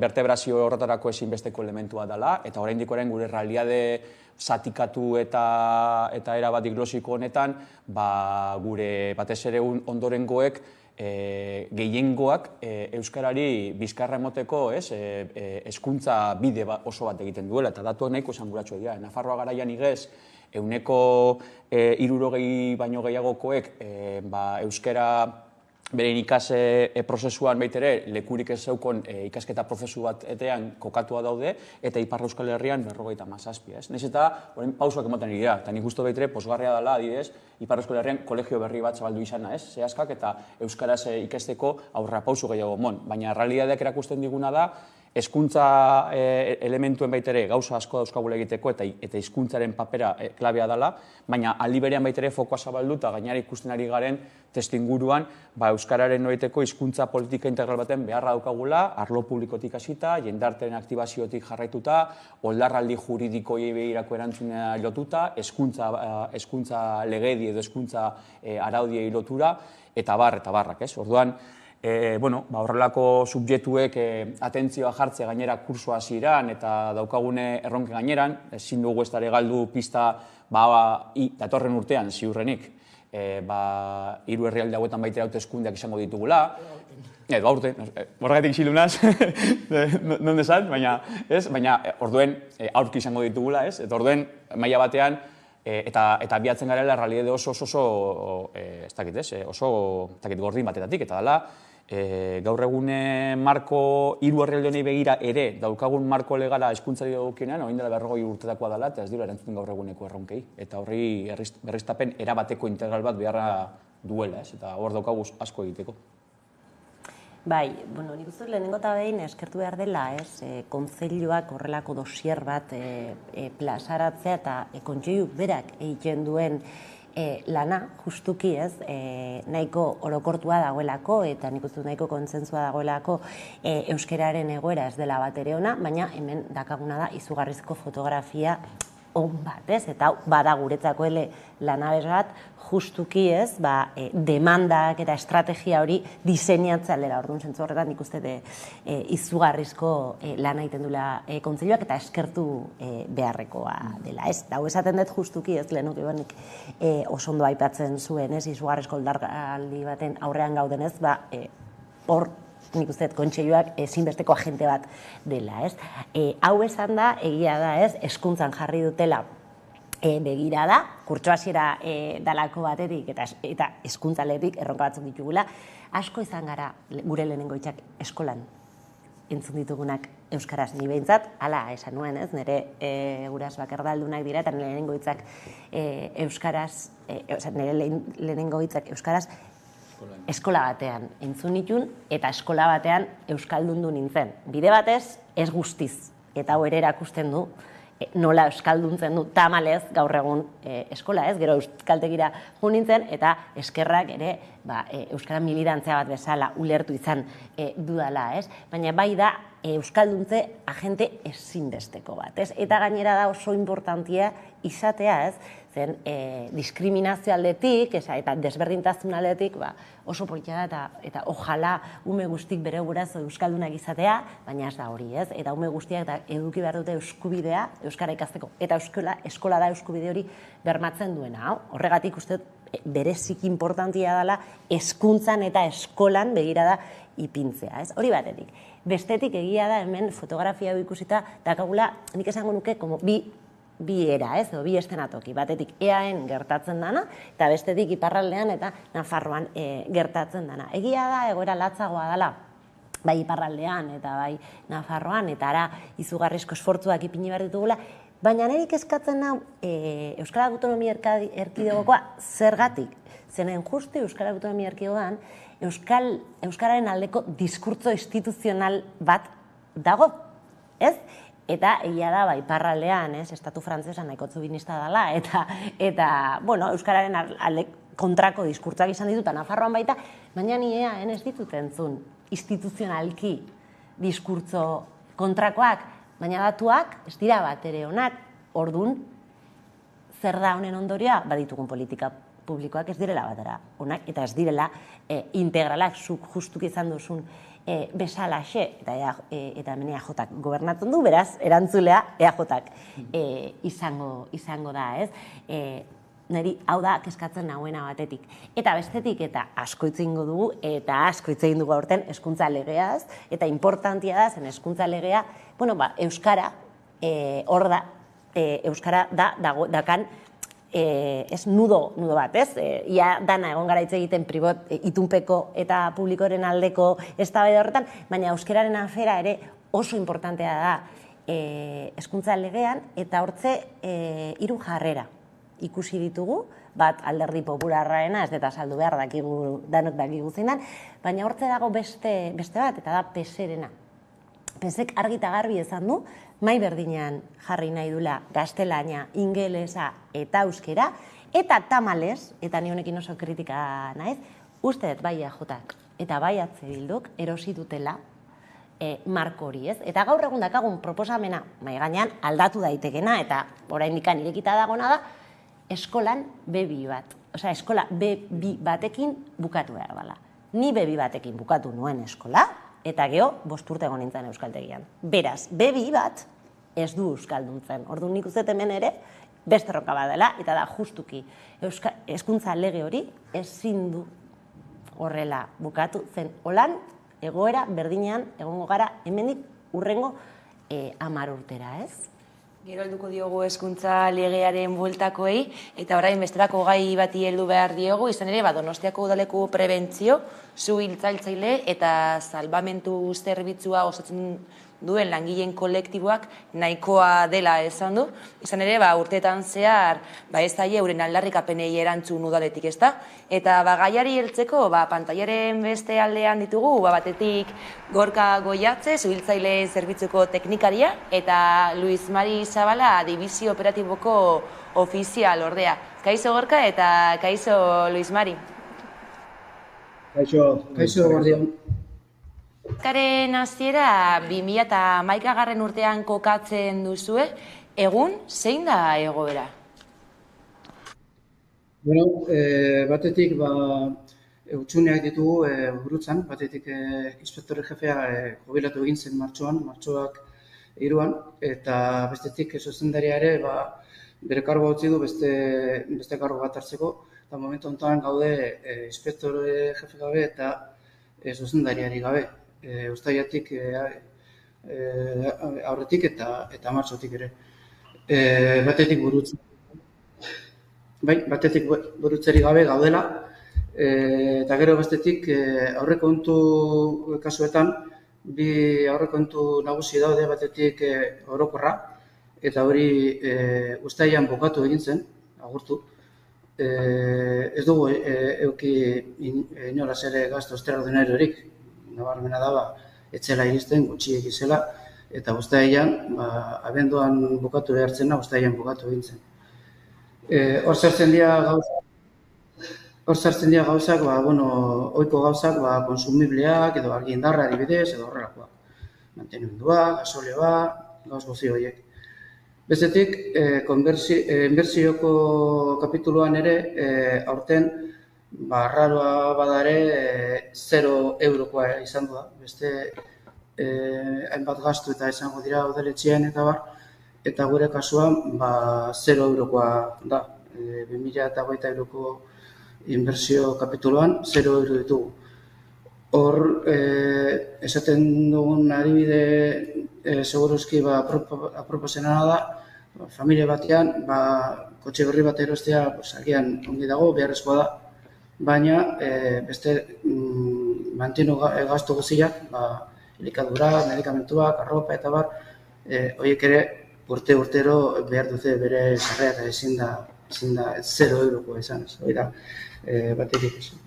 Eta gero bestetik ere, plangintza orokorra ere etorkizunari begira ezean gaudela. Hau da, Adibidez, ibilgailu bat erosterakoan, hori da gauza bat egun batetik bestera egiten dena, baizik eta lizitazio plazo batzu daude, luzera eramaten digute, eta askotan 2 urte baino gehiago pasatzen dira. Hau da, orain egon beharko ginake, hemendikan 2 urtera beharko ditugun ibilgailuak pentsatzen, etorkizunen edukitzeko. Gurutzari gabe eta gauden bezala, dena zaildu eta egiten da ez. Inbertsio falta zohartarazi duzu ezta, langileetan, azpiegituretan, ibilgailuen flotetan, eta horrek azken batean zuzenean eragiten du zuen egitekoan. Ez dakite udalarekin bilerak izan dituzuen, eta horrela baldin bada, egoeraren berri eman diozuela imaginatzen dut, zein izan da udalaren erantzuna? Kronologikoki bilduta egon ginen, aste nagusian, gehien bat ere mobilizazioekin hasi ginen, eta zinegotziarekin eduki genuen bilera ondoren ikusi genuen zinegotziak ez zigula inolako erantzunik ematen, eta alkateari eskatu genion zuzenean.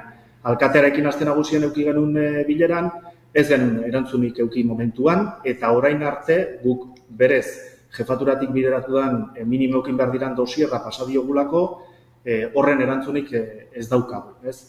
Bihar batzarra daukagu, gehien bat ere kolektibo guztia batzar bat egitera doa, gehien bat ere hemendik aurrerako zer egin behar horietan, zenolako mobilizazioak o zenolako neurriak hartuko ditugun. Baina, zoritxarrez, Luis Marik esan duen bezala, beharrak egun batetik besterakoak dira, eta erantzuna ja mai gainean emarko luke ez. Eta, ez dago, erantzunik ez dago oraingoz, eta ikusiko dugu bihar batzarrak eta kolektiboak zenolako, gehien batera erantzun ematen duen eta zenolak hartzen ditugun hortarako. Erantzun eza, inbertsiorik gabe, uztailean bukatu zen aurrekontua, bihar batzarra izango duzue, ez dakit zer nolako pausuak edo urratsak eman ditzakezue? Alde horretatik jarraitu gehien bat ere arlo publikoari, hiritarrei bideratzen eta komunikatzen ditugun beharrak, gehien bat ere presio hori sortzeko, eta bihar batzarrak ere bakiko du, ez? Azkenean ere funtseskoa eta gehien bat ere komunikabidei hiritarrei bideratu gure problematika, gehien bat ere mugimendu politiko hori sortzeko. Bestela, nahita nahiezkoa da gehien bat ere beraien erantzuna aurrera egiteko, ez? Beharrak daude, erabakiak hartu behar dira aurrekontuan aldetik, plangintzaren aldetik, eta presionatu eta bideratu gehien bat ere faltadan zuzendaria eta gehien bat ere inspektore buru horien postuak jabete eta egituran aldetik erabakiak hartzeko. Aipatu zuen lehen, korapilloa askatu ezean ez dakit grebak edo mahai gainean jarri dituzuen edo jarriko dituzuen.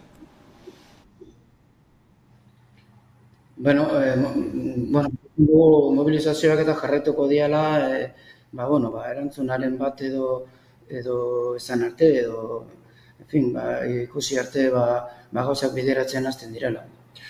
Oraingoz ez da planteatu, ikusiko dugu bihar, gehien bat ere zenolako, gehien bat ere salto kualitatiboa hartzen den, alde horretatik, adibidea daukagu, Bilboko parkean, Bilboko lankideak greban egon dira uztailan, orain uste eta guztuan ere egin dituztela, beste antolaketa arazoengatikan ere berdin, ikusiko da gehien bat ere abertzen olako erabakiak hartzen ditu bihar batzarrak. Eskerrik asko Gorka Goiatze eta Luis Mari Zabala, zuen egoeraren berri emateagatik eta eskerrik asko. Mila esker zuei. Eskerrik asko zuei.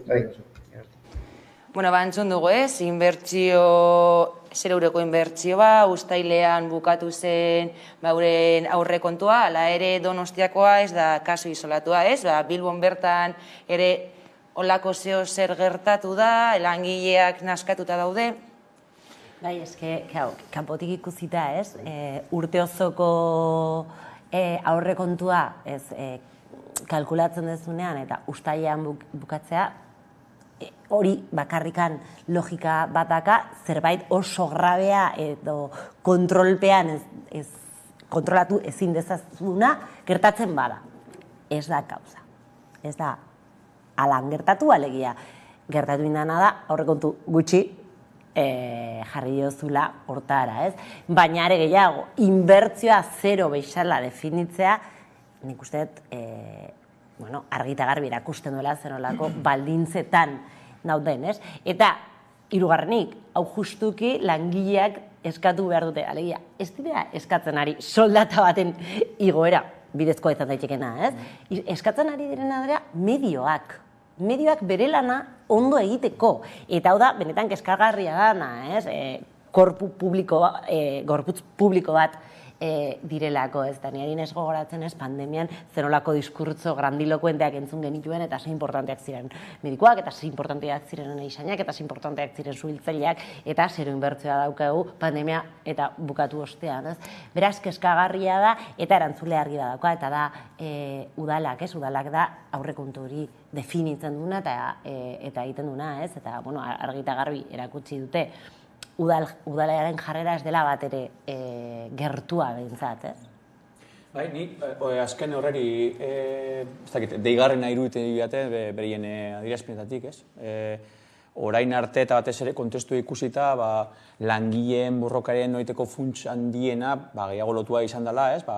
Inflazioaren ondorioz kepairen orekatu egotearen soldatak, eta ez horrelako aldarrikapen logikoak gaur eguneko kontestu hori lotuak, ez?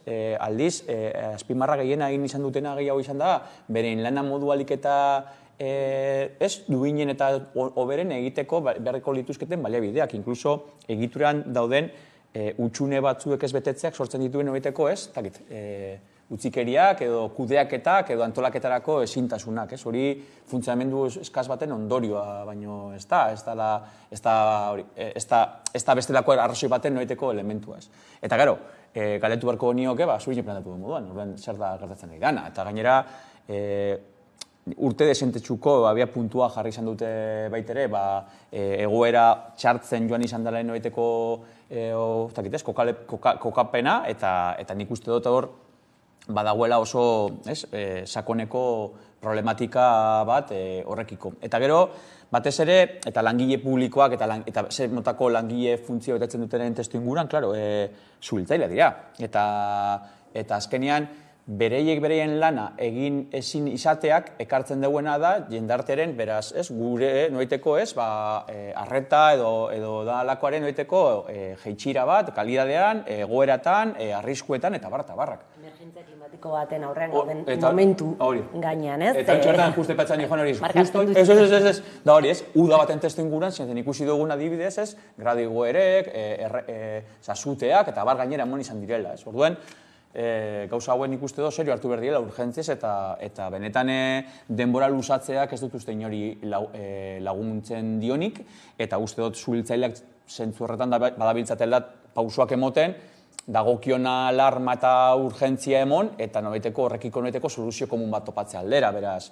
Nik uste dut interpretatu behar zaiona da dagokionari eta erantzunak arditzala. Bai, eta erakusten du ez, suhiltzailetik aratago ez, zerbitzu publikoen kontrako jarrera hori ez, ikusitu hauek, baina oin dela gutxi ere ambulantziako langileak egon ziren protestetan, osakidetzako garbitzaileak ere ez, egon dira protestan ez, eta ikusten da, hortze dagoela eredu.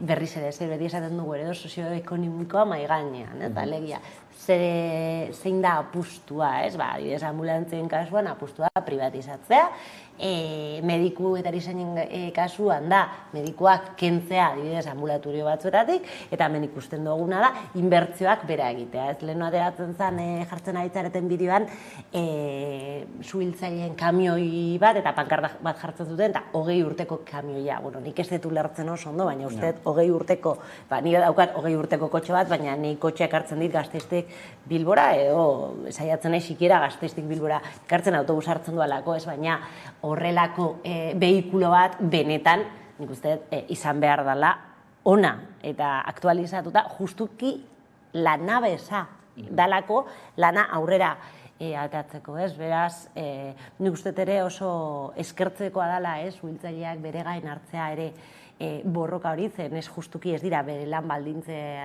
ekonomikoengatik, baizik eta bere lan baldintze duinengatik, eta ematen duten zerbitzua batek, orduan ere eskertzekoa da egiten ari diren borroka, eta nik uste dut ere gizartearen implikazioa eta elkartatzuna ezinbestekoa dela kasuntan edo zerbitzu publikoen defentsa oro har, ez? Zuinek aipatu denaren hildotik, iruditzen zaiten interesgarria dela, bereiek plantatu duten borrokaen horieteko, ez dakit norabidea baitere, eztabaida sozial publikoan baitere uste laguntzen duela. Askotan eztabaida antzuetan erortzen gara, eta langile publikoak, grebak edo horrelako eskubideen planoetan borroka plantamendu bat egiten dutenean, jendartearen zati bategaitik esan dezagun, nahiko privilegiatu moduan kontxiatzen ditugun pertsona dira, eta orduen dabiltzatela gehiago lortu nahiean, eta eta neurri batzutan badago, baina ulertzen zait. Eztabaida oso antzuan erortzeko arriskua daukogu jendarte moduan. Eta uste dut, justo borrokaren eta aldarrikapenen noeteko norabide honek uste dut laguntzen digula baitere eztabaida dagokioneran kokatzeko. Langileak, behin eskubide guztiak izateko eskubidea daukatela beraz soldata duin eta bartabarrak, eta ez badukate hori bermatzeko eskubidea berglukete eta borrokatzeko eskubidea, baina aldi berean baitere funtzio publikoa betetzen dituzten pertsonak, langileek, ze babes sozial, politiko, instituzional eukin beharko lukete berien lana alik eta modudiko berena egin ahal izateko. Eta kasu honetan badirudina da zuhiltzaileek ez daukatela baliabide guzti horiek bermatua. Orduen, funtzio publikoa, politika publikoak eta babes publikoaren inguruko eztabaidan ikustu zabaltzen dutela desentetxu eta uste dut interesgarria dela, jake bizi duten, eztabaida plan horretan baitere kokatzea. Azkenean bestelako aldarri batzuk ikusi ditugu, ez dela kapiaren edo soldata igoeraren hori, baizik eta baliabide gabezi hori, azkenean horrela ikusten da, zerbitzu publikoen murrizketa, pribatizazirako joera, baina horri behin alde batera utzita, beste gai bati helduko diogu, izan ere lehen egon gara hitz egiten, ez? Hizkuntza legearen inguruan, aipatu duzuek nola euskalduna izateare, hori bultu dezakeela, baina orain, desgaitasun bat duten hainbat pertsonak, salatu dute badibidez, Araba Bizkaia eta Gipuzkoako hezkuntza lege proiektuan ikusezinak direla. Orain bideotxe bat ikusiko dugu eta jarraian helduko diegu gaiari.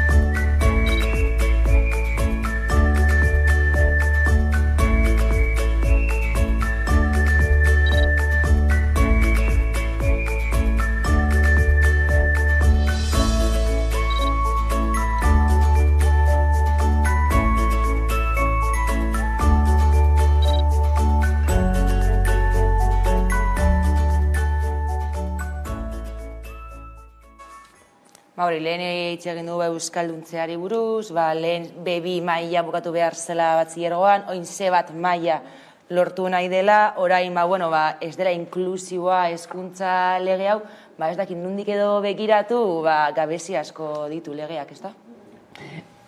Izugarrizko lege baten atarian gaude, eta gaina ez da edozein legean, ikusten legislaturan egongo den legerik importantena, bide batez ez dakit nik aterako dan, edo ez, lehen ibon esaten zuen ez horren urtean hauteskundeak izango ditugu Eusko Jaurlaritzarenak, eta legea oraindik egiten dabiltza, berez gerta daiteke edo jun gaitezke eszenatoki batera, zeinetan legea bertan bera geratzen dela eta berriz hasi behar dan prozesua, ez? Noren porrota den hori eztabaidatu beharko dugu, ez? Gobernuaren porrota den, alderdi guztien porrota den, gizartearen porrota den, hori ikusiko dugu. Baina gaiari helduta, egia da, mahai gainean ipintzen den kritika oso zilegizkoa da, eta berriz ere, zuhiltzaileen kasuen bixalaxe, berriz ere kolektiboak, berriz ere gizarte zibila esan behar du, zein dan arazoa, eta konponbideak mahai gainean ipini behar ditu, ez? Hemen agertzen dena da,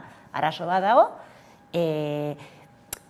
dibertsidadearen inguruko planteamendua murrizta etzailea da, ez dakar aukera guztiontzako, eta orduan hauek dira planteatzen ditugun neurriak, ez? Material didaktikoa egon behar da ondo pertsona hauentzako, diru laguntzak jaso behar dira, niretzako oso logikoak diren neurri batzuk, eta galdera da, zergatik hori ez zegoen xiriborroan, nori ahaztu egin zaio, ez? Eta hori justuki da ikusgarriak egiten dituena, ez? Baina niretzako oso preokupantia da, ez? Lege bat egiten denean, eta hau azaldu behar da, ez? Lege bat egiten denean, normalean gobernuak bere xiriborroa mahai gainean planteatzen du, Eusko Legebiltzarrean aurkezten du, eta orduan sortzen da prozesu bat, zeinetan bai gobernua eta bai oposizioko alderdiak aukera dakate gonbidatzeko legebiltzarrera hainbat kolektibo eta eragilei bere ekarpenak jasotzeko. Prozesu hoia pasa da, eta aldaketak ez dira egon. Alegia, proposamen hauek ja mahai gainean jarri ziren modu formalean instituzionalki, eta ez dira gehitu. Dakagun ziriborro bigarren ontara, ez? Orduan, zergatik ez diran gehitu eta zergatik ez zeuden hasieratik da gobernuak erantzun behar duen galderei eta hirugarrenik sartuko ditu. Edo oraindikan lehen mailako eta bigarren mailako ikasleak egongo dira, zen hau egiten duna da justuki hori, ez? Euskara bezala ez, lehen mailako eta bigarren mailako ikasleak eta nik uste berriz ere ez, eskola izan behar dela demokratizatzeko eremu bat, ez? Eta zuk ez dakit, ez? Sindrome daun izaten badezu, zergatik egon behar za, zu eskatzen, zuk behar dituzun, zuretzako ohikoak diren kontuak, zuk eskatu behar, ez? Nik uste eskolak eman behar dizula. Nire ados nago, eta ganera egia da, batetik irudikatzen duena da, legedi edo afera guzti honek daukan garrantzia, dauka dimentsioa, zenbateko eragin maila eukin dezakeen, eta zenbat jenderi, eragiten dutzen, eta herri gisa baitere zelako garrantzia duen, eta bigarren daukan noiteko arista guzti hauek daukaten konplexutasuna, eta horri baitere erantzun beharra, porque hor daukontu, dauden elementu guzti hauek erantzun behar dion, noiteko legedi bateratu baten bila jo beharko niateke, hori izan beharko niateke guran bizino, eta baldin eta horrelakoak ez badaude, orduan hankamotz geratzen da. Eta hori da, pretensio moduan, inkluso jendarte moduan, ustot jarri behar dioguna, tentsio moduan, eztabaida guzti honi. Bigarrenik, egia da baitere, horrelako beharrak eta horrelako problematikak izan dituztenak, sarri beste garai batzuetan baitere sindikatuek edo irakasleak batez ere, bizi izan dutelako gela barruetan, horrelako beharrak eta behar hoiei ezin erantzun, murrizketen ondorioz, eta egon dirizen bestelako galera batzuen ondorioz, pasalaketa baitere egon izan da, baina egia da ez zaiola ez erantzun, eta horrelako kolektibo baitere egin zen dutenean baitere momentu zoran arte behintzat ez dago erantzun bat, Sindikatuak ere bazuten. Bai, horretik, Sindikatuekin babesarekin datoz. Bai, esan nahi nuen esan sindikatuen noeteko aldarrikepen barruan baitere egon izan dela, Gela barruan dauden behar izan guztiei kubritzeko, behar direla refortzu gehiago, pertsonal gehiago, eta baliabide gehiago, besteak beste horrelako egoerak bere, ez direlako bereizketa bat emoten dalako, eta ez direlako behar beste asetzeko moduan egongo ez. Eta orden, nik uste dut horre maila batean bebai, adierazten duena da, gure jendartearen noiteko isla izan beharko litzateken legedi baten aurrean gaude. Nik helduko da momentu igual beste egun baten hitz egiten honi buruz, baina nik neurri baten preokupazio puntu bat badaukat ez dakidalako benetan duen garrantziaz jabetzen bagaren eta horren inguruan hartzen ari diogun dagokion pultxo. Zau ez da alderdien, kontuz, alderdi badaukate paper oso garrantzitsu bat, instituzio badaukate oso paper garrantzitsu bat, sindikatu badaukate oso paper garrantzitsu bat, sektore zaurgarriak edo bestelako sektore antolatu batzu daukate paper garrantzitsu bat, baina benetan, hezkuntza legediak erantzun beharko lioken gaur egun gure jendarte hobetzeko eta justuago bat eta berdinzalego baten norabidean emon beharko lukeen tresna bat. Eta seguramente tresna horrek ez du guztia asetuko, baina horrek lagundu beharko luke. Ez dakit, inkluso horren logikan gauden. Horren ondorioz, eta bukatzen dut, horren ondorioz horregatik buritzen jazte oso, ez dakit izan esan, porque zuk orain apuntatu duzun, eta nik horrela induzut, eta ados nahuelako, ez dakit zen baita arte baitere, zelako, ez dakit esan dekalifikatu, harinkeri posible baten aurrean aurki gaitezken, kontu asumitzen ari garelako, ein handi batean, jakin badakigulako, testu inguru politikoek edo elektoralek art dezaketen noeteko norberaren behar izanek, gailen daitezkelako horrelako hain garrantzitsua den ebazpen baten aurrean. Eta horre maila batean jartzen gaitu... Puntu bat, bakit buketzen ari dela. Denbora. Guzti jabaz planteatzen ari xarenekin, baina pixkat bueltatzen gaiara, alegia, honeta.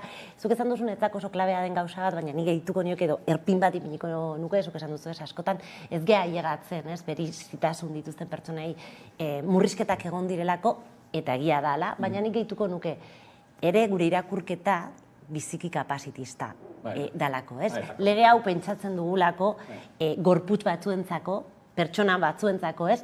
Idealak direnaz, euskaldun ideala, gorputz ideala, eta nik uste ere hori aldatu behar dela, dugula ez bakarrikan lege honetan, baizik eta oro har lego guztietan, ez?